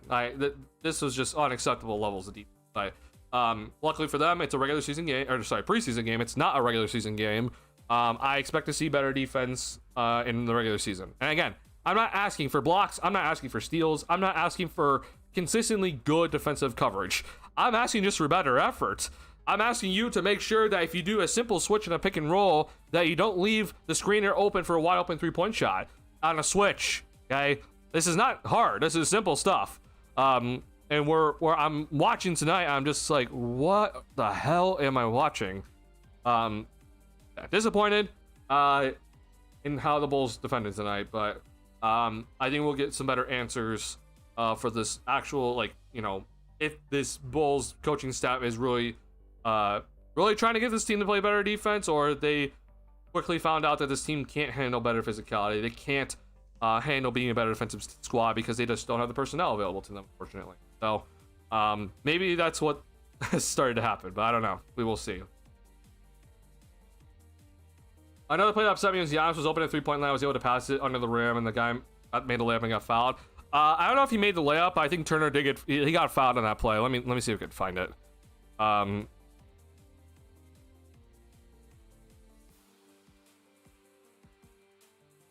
gonna be too critical of the Bulls in this one. Let me see if I can find that play. Honest, you know what? I'll move on. But yeah, that play also was really annoying because like they played it right where they just like, okay, yeah, we don't rotate Giannis, let him shoot the 3-ball, but then Vooch was not ready for the pass down low to Miles Turner. I was just like, okay, well, that's just unawareness at its finest. But yeah, that's just bad. Anyway, all right, let's move on though to some stuff that I've been looking out for the Bulls offense through the preseason that I'm happy to see. Okay, there's been some decent stuff with the Bulls on offense. And we'll continue to talk about the good things that they do, because I want to give them credit for it. Well, let's watch this play. So, one of the things that I've been kind of preaching about a lot has been the Bulls understanding their spacing and how to rotate on offense when there's a drive happening. Okay, and so let me show you what exactly I mean. We've been seeing this consistently throughout preseason so far, or at least we're seeing it like every game. It's not always consistent every possession, but we're seeing it every game, and so I think that's a good sign. It's simple, just drag screen by Vooch, pick and roll. Okay, drag screen, pick and roll, top of the key by the Bulls. Okay, when you see a player, especially at the top of the key, drive, okay, what I'm specifically looking at is the spacing on the floor for everybody else. And one of the new things that a lot of teams are doing in the NBA is if the driver drives right, then everyone rotates right. Okay, and you'll see what I mean in a second if you're seeing this for the first time. Okay, so what you're gonna see here is that Trey Jones is gonna take the pick and drive with his right hand to the basket. Okay, so here's the screen. and Trey Jones is going to drive, okay? You automatically see this, and this is good by Io. You already see this, but Io sees, okay, this is probably going to be a drive here, okay? And so Trey Jones is going to drive right. Then, once again, everyone rotates right one, okay? And what that means is that Io rotates from this corner to this corner. Patrick Williams goes from this corner, moves up here. Buzelis goes from here in the slot on the now soon-to-be strong side to the corner, okay? So what this does, though, is that it really keeps your spacing as a player drives, okay? And so we're going to watch this play out here, okay? You see what this does? Now, Io does this, right? And so then his man cannot come over and help on this drive and not and be like, oh yeah, I know Io's here, right? Io's now a threat under the basket, and so Cole Anthony here has to decide whether I'm going to come over and help on the drive or guard Io, as Io's going to be moving, right? Gary Trent Jr. can't just be like, oh, I'm just going to stand here, right, and be like, oh, I know Buzelis is here, right? Buzelis is moving over to the corner and is now behind Gary Trent Jr., right? And so this helps Trey Jones go ahead and get an easy layup off glass, okay? This is good, okay? This is something that I've been liking to see from the Bulls throughout preseason, and it seems like they were preaching it pretty consistently. So once again, we'll watch this in real time. Corner, Buzelis rotated from the slot to the corner to his right, okay? That's good. That is very good by the Bulls. That keeps their spacing, keeps the players moving on a drive. That needs to continue.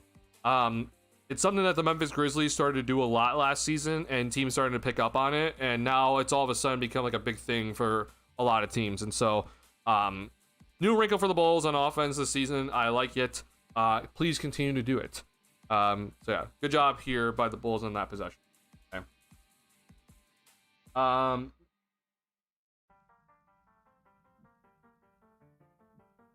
Yeah, let's go to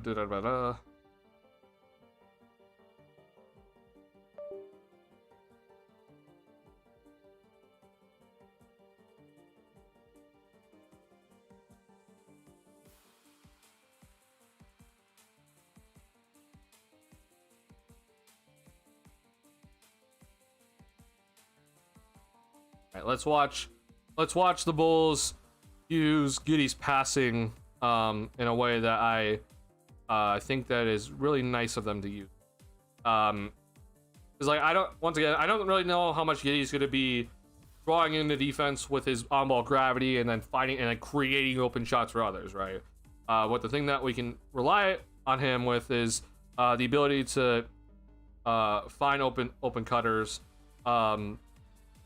And he put the ball in spots to help people score, right? And so as we watch this play, this is the typical horn set by the Bulls, which honestly, hold on,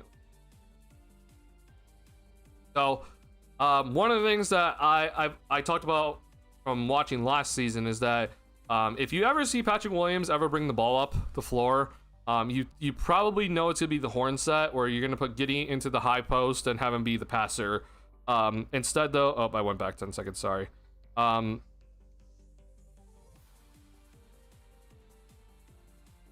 Instead though, the Bucks played full court, and so you're gonna have to see Javon Carter bring the ball up, okay? So it's a little bit kind of messed up early on, but it's completely fine, okay? So what's the action here? Down screen for Giddey, sorry. Collins comes off the down screen. Now, typically you see this action, right? And you just see Collins come up and set a screen, okay? That's not what happens, right? You're going to see that there's going to be a different action for the Bulls on this play. So let's wipe this away. And so down screen, here comes Collins, and all right, horn set, okay? So we're going to put Giddey here into the high post near the elbow. And we're going to use him as a hub to find an open shooter or an open cutter. Now, one of the actions that you're always going to be seeing when this happens is typically either the person that gave the ball to Giddey or inbounded or threw the ball to Giddey here is going to either get a flare screen from Collins, so Giddey can be like, oh great, here's open shooter, okay? Or you're going to be seeing these guys here. So if Giddey gets the ball, right, so basketball is here, then you might see, especially if P. Will brings the ball off the floor, you're going to see these two guys come over and set stagger away screens for the person in the corner. Usually Kobe's like in the corner here, and he's going to come up and be available near the top of the key for open 3-point look, or maybe curl to the rim. But obviously then the biggest threat that we like to see, and this is a good shout out to Patrick Williams for cutting, is the back door, right? So ball goes here. First option always is, hey, does the person in the corner get a backdoor baseline cut for an open look, right? A lot of times last season, if P. Will brought the ball up the floor, it was immediately, yep, horn set for Giddy, and he's going to be at the elbow. As you can see here, P. Will is up and trying to get the basketball, but they played full court. So they had to throw Javon Carter instead, and that's perfectly fine as well.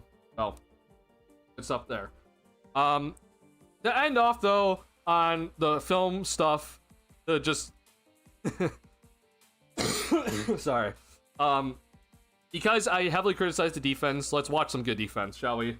To give ourselves a little bit of a better feeling about this Bulls defense moving forward, because the defense was absolutely dreadful today. But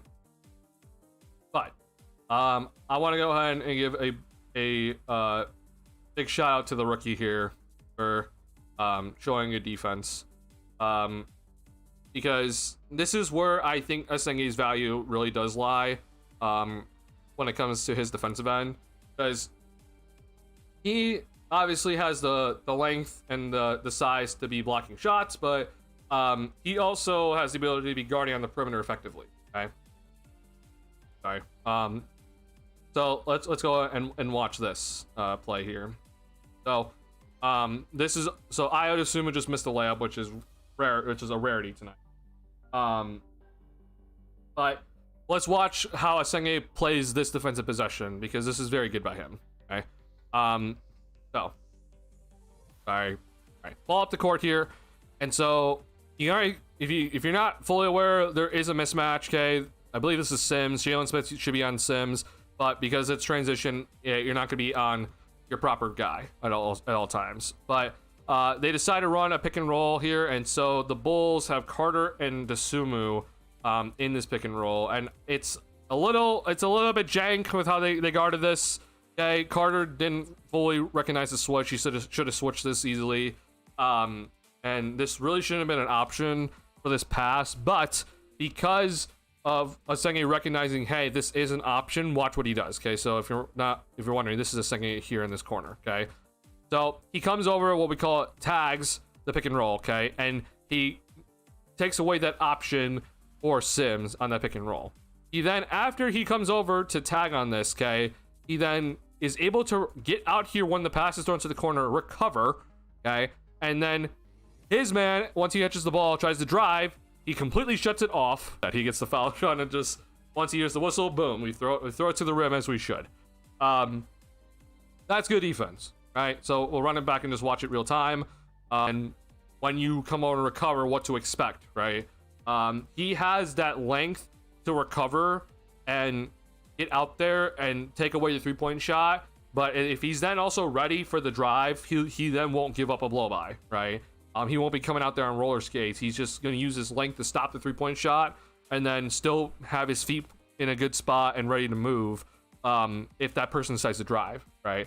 So I'm really pleased with how Asenge has looked on the defensive end. He's shown some good signs. We've seen him guard multiple positions. We've seen him guarding at the top of the key, guarding through a pick and roll, guarding when he's off ball on the strong side or weak side.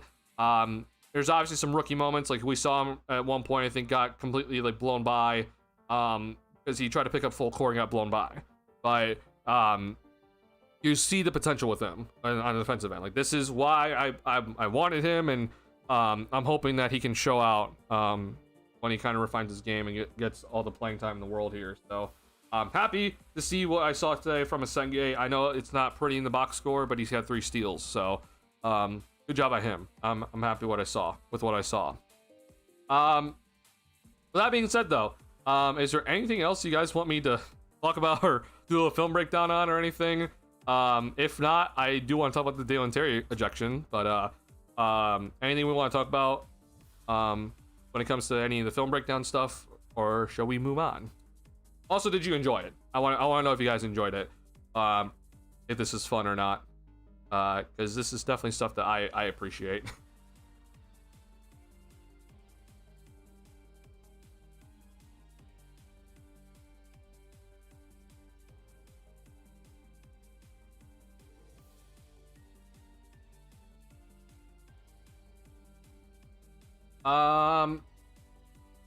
Terry. All right. Viper Strike, are you still here?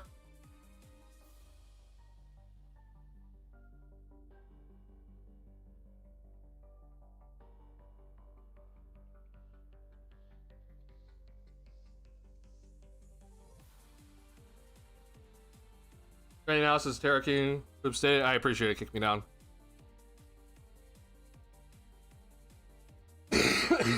Yeah, I want to be doing a lot of the film this season. Like, I know we kind of started last season and then like it kind of went away. Big reason why it went away is because the copyright strikes were coming in at me. I'm just like, I don't want to just be dealing with copyright strikes every stream. And it sucks, bro. Like you have no idea how annoying it is when it's like you get like if it's like, oh hey, this stream is copyrighted. Then I'm getting like spam with notifications, and it's like I have to press these buttons to cut out parts of the stream, and it's a whole hassle. But then like also for people watching the VOD, they don't get to watch these parts. So I don't want that for people watching the VOD, because I know that there's a decent amount of people that watch the VOD. So yeah, I really want to try to limit the amount of copyright we get here. So I really want to break down stuff for the Bulls, especially on offense, because there's a lot of good things I think the Bulls are doing now on offense that, I mean, there's a lot of bad going on in previous years, and so I think it's good to be looking at the good and breaking down the good on offense from the Bulls. But tonight it had to be defensive tonight. I'm sorry for everyone that's just like, God, like this is boring. But I said on Thursday it was going to be like I'm going to be heavily focused on the defense. And the Bulls just came out and just looked awful defensively. So we had to talk about it. Unfortunately, it sucks. All right, let's talk about Dale and Terry. I'm gonna rewatch the play, and maybe I'm missing something, honestly, but yeah, I honestly did not understand what Terry was so upset about. So to recap of what did happen here, okay, so there was a scuffle because there was a blown whistle, the play was dead. Terry was still going up to try to finish the shot. Prince definitely kind of grabbed him a little bit as he went up, and then Terry really took exception and kind of like wrapped Prince around the neck with his arm, and then they're just at each other's face at that point. Then there was a pretty big overall scuffle between the two teams, and so there were 4 technical fouls given out, 2 to each team, and Dale and Terry was ejected for this play due to throwing a punch, apparently, which I disagree with that. I don't think he threw a punch at any point, so screw you refs. But the thing is, though, is I don't know what Terry's upset about, honestly. So we'll watch it here, okay? Terry got called for a travel, okay? And so Terry, at this point, the play's dead at this point, okay? You saw the official went travel. But Terry then drives, and Prince is still on him, right? And yeah, I understand that it probably was, you know, kind of like a hard, like, kind of grab down, maybe. I honestly think Portis kind of was more of the culprit on this one. But I feel like Terry, one, the play's dead. But 2, I don't really see that much to be that upset about it. Was what the officials thought that where Terry threw the punch, okay? It's very clearly either a grab by Terry or a shove away by Terry. It's not a punch. But that's where they thought Terry threw the punch. And I'm just like, what? I really don't think that was a punch at all, but sure. This is what happens, though, when you leave it up to the officials' discretion. They make terrible calls because they are terrible at their jobs. So yeah, I was not happy about this at all. That Terry was ejected, but I'm being dead serious. In a preseason game where Dalen Terry has no guaranteed spot in the rotation, there is no reason to be doing this right now. Maybe Prince did grab you pretty hard, but the play was also dead, and there is no reason for you to be still driving to the basket when the play is dead. Okay. And you got called for a travel. So I'm pretty critical of Terry on this one. He would have been probably playing a lot of fourth quarter minutes in this game because the Bulls were playing their bench a lot. And to see him just kind of decide to do this was very odd to me. But it is what it is. It's in the past. So I want it's not malicious. It's not seems there's nothing to be, there's like no intent that or harmful intent. To me, it's just if it was live, it's a good hard foul. If it was dead, and so Terry's still driving to the basket and basically kind of is asking for the contact because he's still driving to the basket when the play is dead, and tries to throw it up and they don't allow him to throw it up. So I don't know. I just think it's odd. Odd from Terry to suddenly get so upset at that and then to start targeting Prince, but I don't know. What any guys, do you guys have any thoughts on this, honestly? Because maybe I'm being too critical. But I feel like this was just a little unnecessary from DT. I guess I don't really play that much basketball myself, so maybe you guys do, and like do things get heated if on a dead ball situation? I don't know. To me, this was odd. I honestly think this was honestly really odd from DT. But yeah, I'm interested to see what's gonna happen if the league is gonna look at this at all. But I don't think it really should result in anything. The unfortunate part for Terry is that like nothing can be taken away. Like if he got 2 technical fouls, and I think one would have gotten taken away. Because like they could argue, oh, like the punch was another tech, but you're allowed to get ejected just on 1 technical foul, and they decided just to eject Dalen Terry off the 1 because they thought he threw a punch, which I completely disagree with. I do not think he threw a punch at all. So that is definitely something that I'm like yeah, I know. I disagree with that one when it comes to the officials, but yeah, overall though, I am and I'm still confused with what DT was looking at here, or what he thought, but maybe we'll get some answers on Twitter, or maybe you guys have something on Twitter already from DT, but I think it has to be better. I hate to say it because like, you know, I think DT is usually like you know, he's a pretty chill guy, doesn't really get into any sort of confrontation or anything like that, but this was a little weird from him. And again, dead ball scenario, it makes things tougher to judge everything.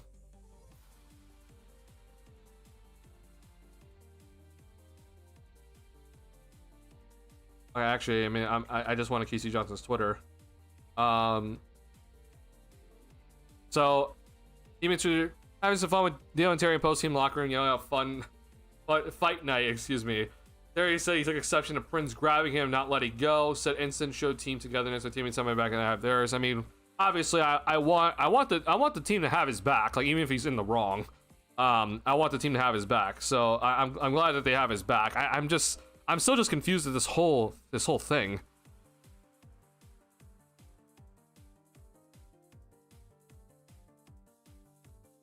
Like I'd argue that Prince almost saved Terry from like a hard fall here. Like he like Prince was making sure that Terry like didn't fall down on a dead ball scenario, but I don't know, just my 2 cents. Only thing I see that maybe escalated things that Prince seemed to reach over to grab DT. But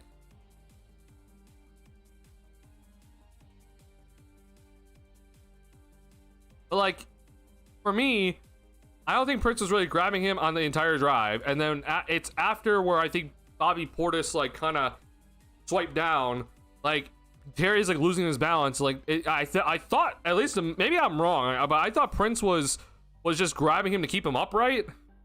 But maybe that's not what really happened. Maybe obviously Dalen Terry didn't think that was what was happening, and he thought Prince was just holding on to him just to be annoying. So yeah, I guess that's what happened then. I don't know, odd. Obviously, if you're a teammate, then you need to support whatever, right? Like even if he's not really in the right. But yeah, good job supporting him, I guess. But I think DT kind of messed up here because he needed to stay in this game. Reach over during the scuffle, not the beginning. But my point is though, is that like right here, like Terry has already escalated it right here, right?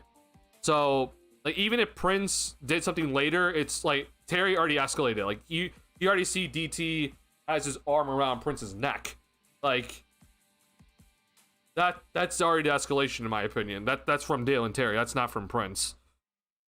So, I was trying to break them up. Like, I agree. I think that Prince definitely during the whole scuffle part wasn't letting him go. I'll play it, but my point is though is like right here, right? Like that's DT's arm.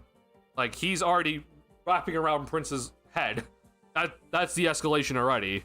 That's already on Terry to, like he already escalated the situation. Maybe both are just in the wrong, honestly. But yeah. All right. So because of this, though, my only thing that I'm just a little bit worried about is that the league's gonna like take this like way too seriously, and like they're gonna be like, oh, Terry needs to be suspended a game, which I'm doubting. Like, there's like probably no way this happens, but I just don't trust the league right now with anything, and I don't trust the officiating. So that's all I'm just gonna say. But yeah, I don't think Terry should have been ejected. There's no reason for him to be ejected in this sort of situation.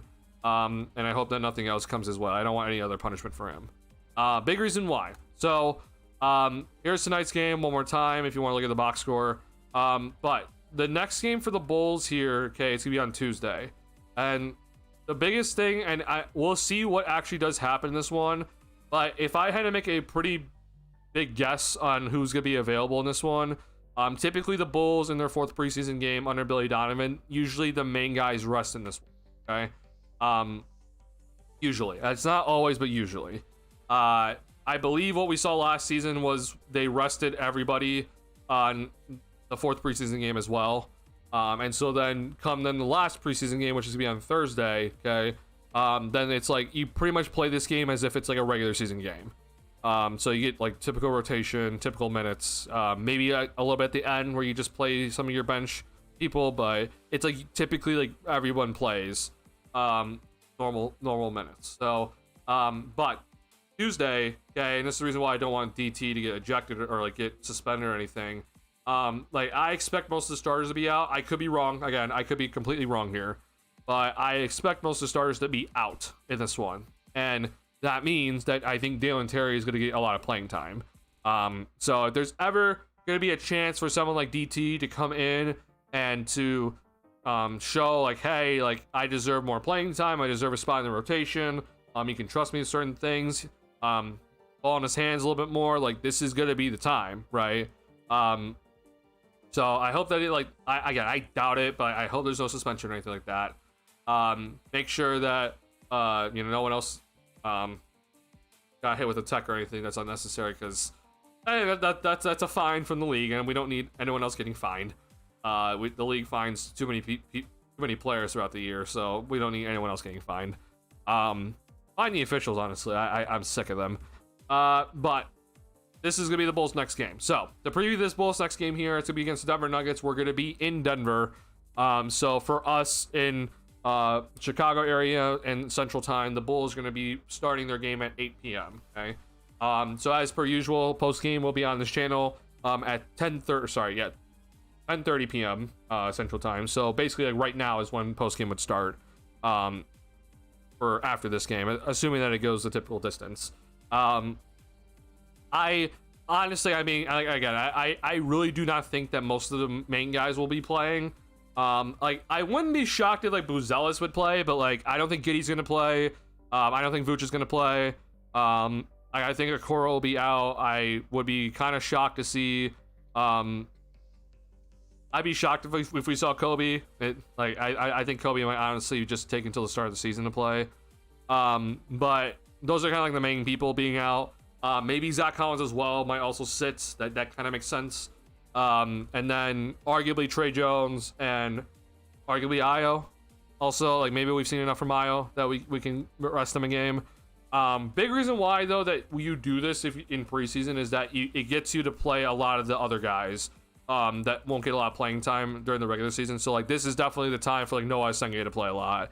I wouldn't mind if Buzelis played just to see Buzelis and Senge minutes together, because we really haven't seen any of that in preseason, and I would love to see just those two on the court together in an NBA style game. So I would like to see that personally.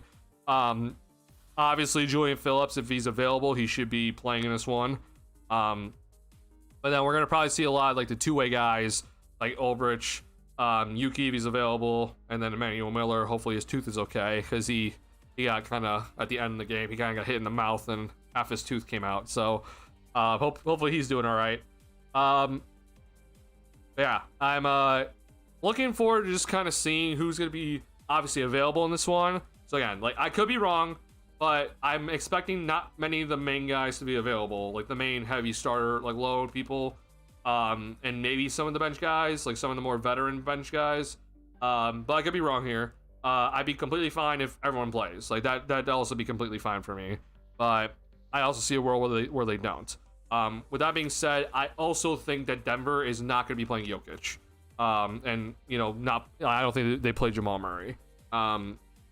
Like, I think especially like a team like Denver, they know what they're getting obviously out of those guys at this point. There's really no reason for them to play those guys.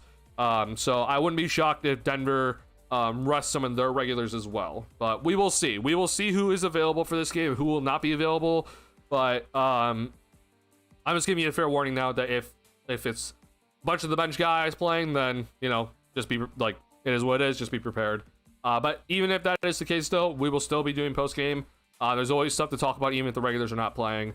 And I honestly wouldn't mind it, like just to see a Sunday play like 30 minutes or something. That'd be pretty fun to watch. But like I said, the next game for the Chicago Bulls is going to be on Tuesday against the Denver Nuggets here. And we'll just be breaking down whatever does happen in this game. And we will see. Looking forward to it. Last game of the preseason, though, for the Chicago Bulls, it will be back at home playing the Minnesota Timberwolves. And like I said, I expect no matter what happens, like everyone should be available for this game. I'd be kind of shocked if no one is, if like the stars are out for this one. But I expect to see the Anthony Edwards play. I expect Rudy Gobert. I expect Julius Randle. So I expect to face the starters. I expect to play the starters for the Bulls in this one. And then I expect to just kind of have like a regular rotation throughout most of this game. So we are almost there, though. We are almost to the regular season. It is coming up here. We are almost there. So hopefully the Bulls are doing their fine-tuning bits here. And I'm hoping Kobe can find a way to play in this game at least. I would love to see him play in this one here. He'll obviously be on a minutes restriction, but like just still play in this game is still a good idea, at least in my opinion. But who knows? Calf strains are weird, and we definitely don't need him tearing his Achilles. So if he's not ready, he's not ready. But ideally, he plays in this one before the start of the season. If not, we will be seeing Kobe White then to start the regular season, and it sounds like he'll be in a minutes restriction, which is not great. But speaking of Kobe White, I just want to go ahead and shout out my article one more time here. So if you weren't here earlier, I did announce this on Saturday, but I am also just going to be promoting it consistently in my stream, that I joined OnTap Sportsnet for this upcoming season for the Chicago Bulls. I will be part of Bulls on Tap and their content creation team, and I have already posted my first article for them. I posted yesterday, but if you have not read this article already, please go ahead and do so. Here's the link. It's hidden in the chat, and I just posted it again in the chat here. But Kobe, the article is on Kobe because Kobe set a pretty high standard for himself, a level that he has never reached with his three-point shooting on Bulls Media Day. During Bulls Media Day, Kobe White decided that he said that he wanted to shoot 40% from three-point range, and he's never done it before, right? And so I went ahead in this article and broke down what it would mean for Kobe to shoot 40% for three-point range. I talked about what he needs to improve, but if he does hit it, then what it means for his kind of overall look and value across the league if he's able to hit that number, especially if he is able to score 20 points per game. But yeah, I'm really excited though to be part of this team and working with the content creation team for OnTap Sportsnet and Bulls on Tap. And so expect articles from me throughout the entire season. And hope you guys enjoy the content and look forward to my articles and my analysis. So I sincerely appreciate all the support on the channel, and then also with my writing here. This is definitely a new step for me in terms of writing content throughout the entire season, but I sincerely appreciate all the support when it comes to all of this. So please, anytime I post, please go ahead and read it. I appreciate all feedback. So don't be afraid to give me any feedback on anything I do right. But Yeah, I'm really excited, man. This is going to be a fun thing for me throughout the season. I'm going to be working with a lot of people. So, yeah, on the lookout for it. And hope you guys enjoy it as well. All right. That being said, though, it is a Sunday night. Week starts up pretty soon here. I personally do not have anything else that I want to talk about in the stream when it comes to Bulls preseason. But we still I still see we have like 11 people still in here. But do any of you guys want to talk about anything before we go ahead and officially end stream for the night, and we'll call it for this one? But I want to go ahead and just like open it up, like whether it's like trade talks or around the league things, any sort of any Bulls related stuff, salary cap, like anything like that. This is your time. So I open up the stream to you guys, and we'll kind of go off of what anything you guys have. By the way, any idea how many simultaneous streams from Bulls subscription on Chicago Sports Network? So are you asking how many people can be watching the stream from one account? Is that what you're asking? At once? Kick me down.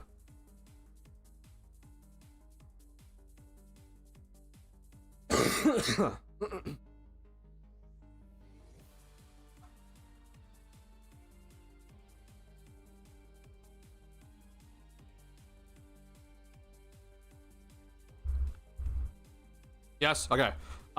So I do not currently know. I can guarantee you two though, because the way I watch my games, so I record here, and that's one device, and then I watch the game downstairs in my living room.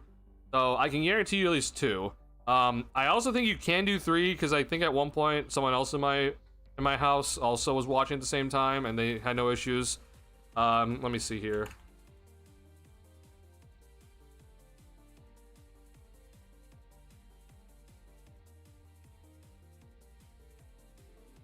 Oh, I guess honestly I should have just went to DHSN and just looked. Okay, here we go. So here's the answer for you. Kick me down.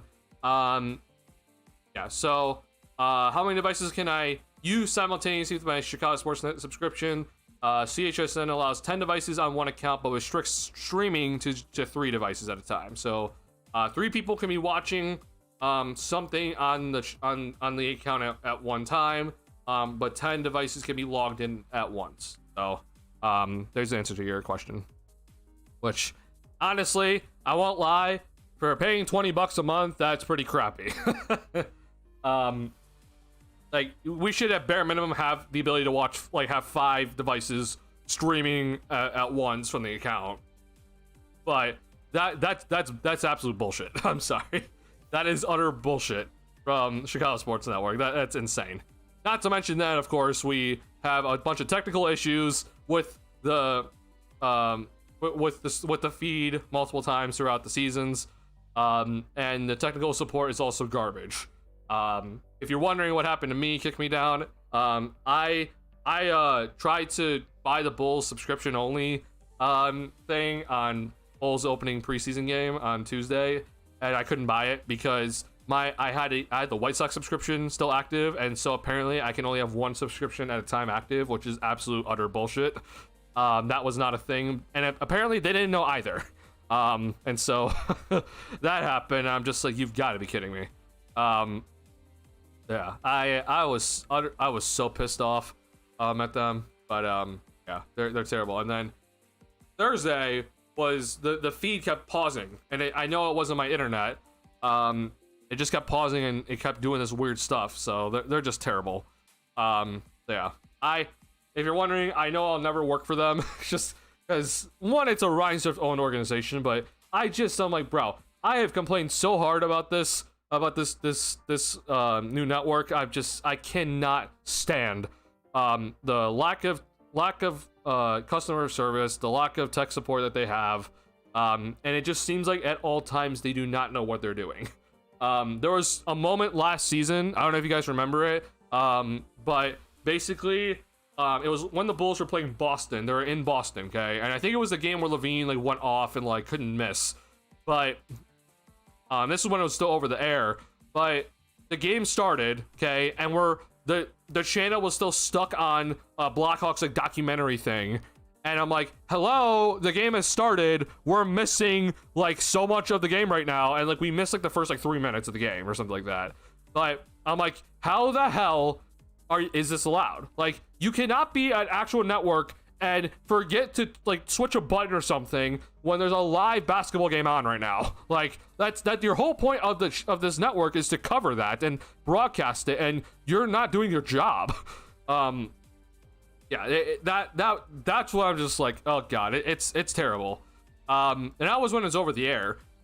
When they got rid of over the air, which is again utter bullshit from them. I bought the White Sox subscription, like I said earlier, but many times throughout the season, the feed for the White Sox broadcast, which I just use the website.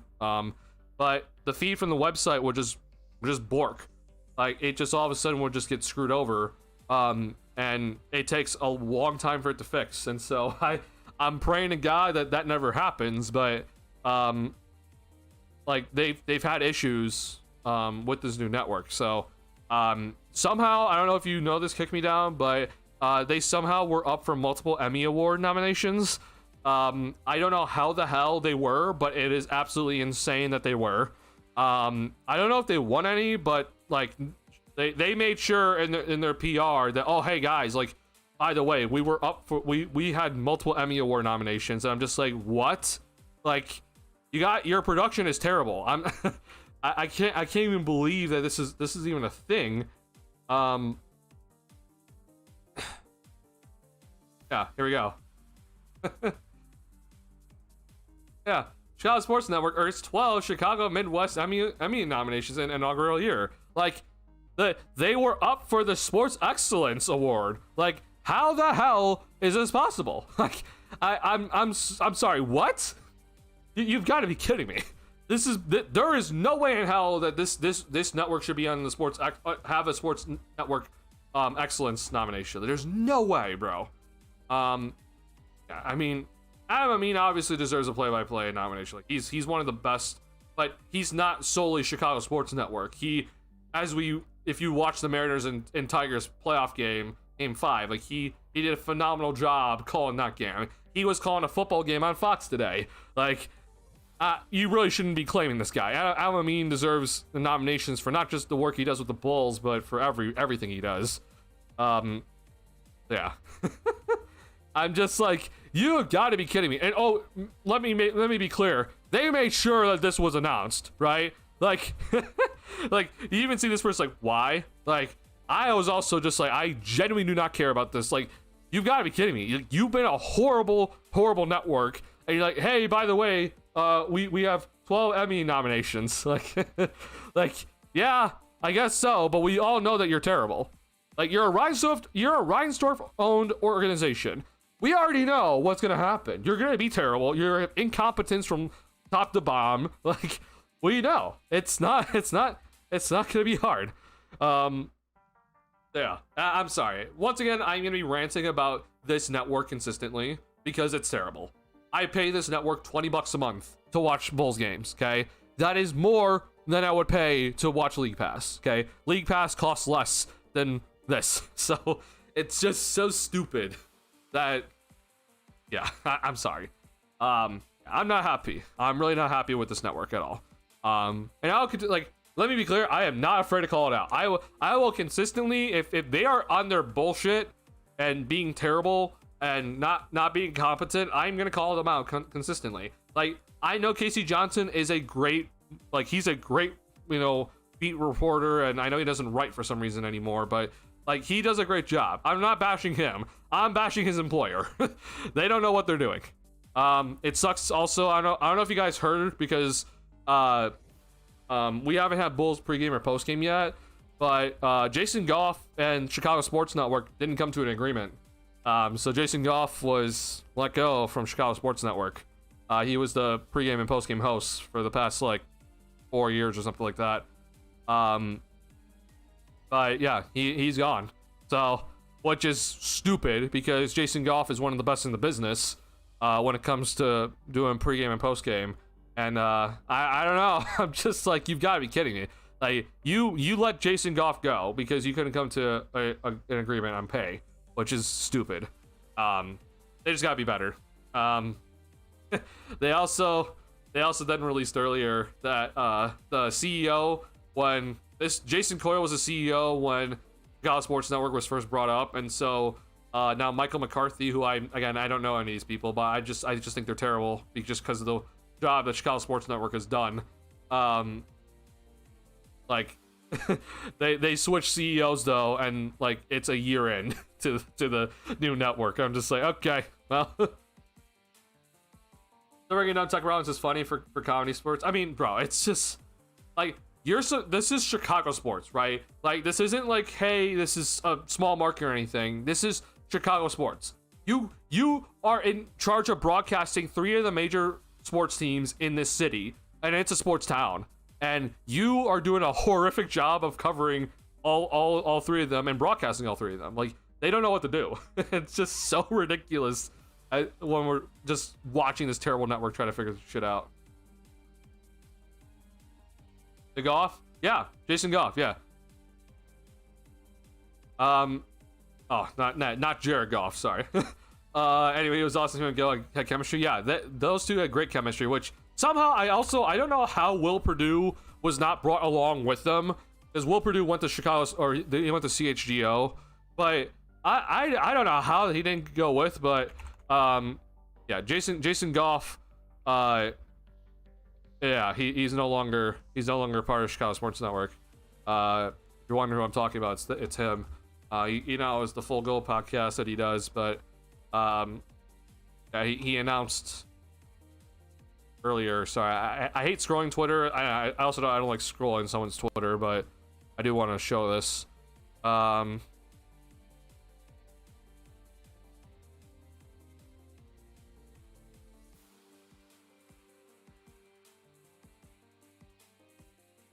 Sorry, where is it?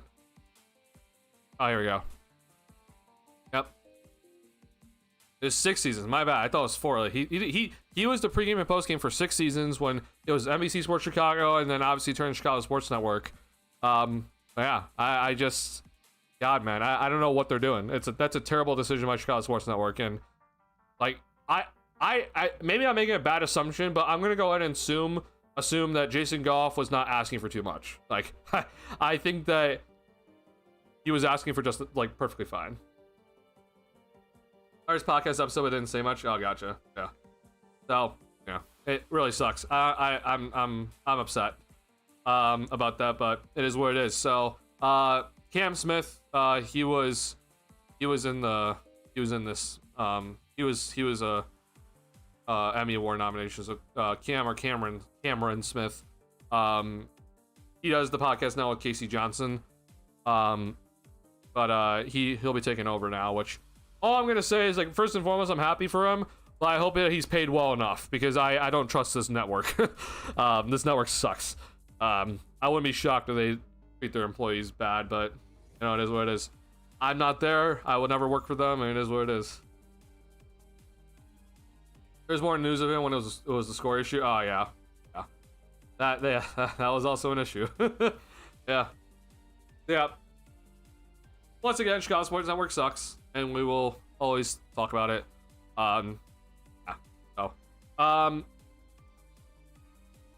Hey, Tarot King, are you still here?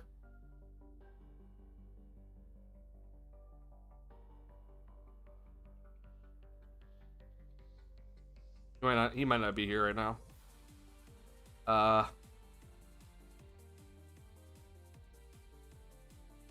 All I'm gonna say also, for any of you still watching right now and you don't want to pay this, so like, I'm not gonna be like giving out my account info or anything like that. I'm not gonna do that. All I will say though is that there are ways to watch things that I think we're all aware of. I'm aware that obviously one of the main ways to watch it were shut down, but I'm just gonna say that if you want to if you want to watch Bulls games that way, I think it's a fine way to watch it.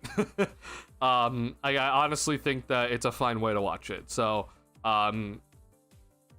that's all I'll zip my mouth after that. But if you want less tech issues, then don't watch Chicago Sports Network. That's all I'm gonna say. Good night, sir. Work early. See you next post. I appreciate Kick Me Now. Thank you for tuning in. Thank you for all your commentary. I sincerely appreciate it. Thank you for the support. Have a good night. All right. So that's the Chicago Sports Network rant. Yeah. Yeah. Again, I didn't say any names or anything, but yeah. Do what you gotta do. $20 a month is stupid, but obviously I gotta do it to make sure I get the recording up and it's ready for post game. So is what it is. But yeah, have a good night, y'all. All right. With that being said, though, any last things we want to talk about? I don't currently have any sort of like trade ideas that we want to talk about. I've brought up the Io DeSumo extension idea already on stream, but I'm not gonna bring it up again unless someone else wants to talk about it. If we are done though, then I will be seeing you guys on Tuesday for the post game after after we play the Denver Nuggets. Hope that game goes well. But yeah. Anything else though before I do end stream? I do need one person though to respond to me, and I know Kick Me Down just left. But if one person can respond to me, that'd be great. And just let me know if my camera and my audio are still in sync. This is a question I'm gonna be asking throughout the year, but it should be fine.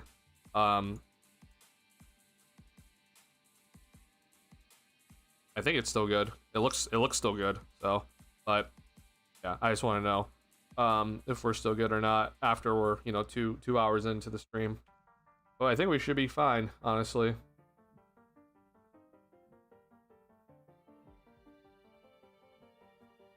All right.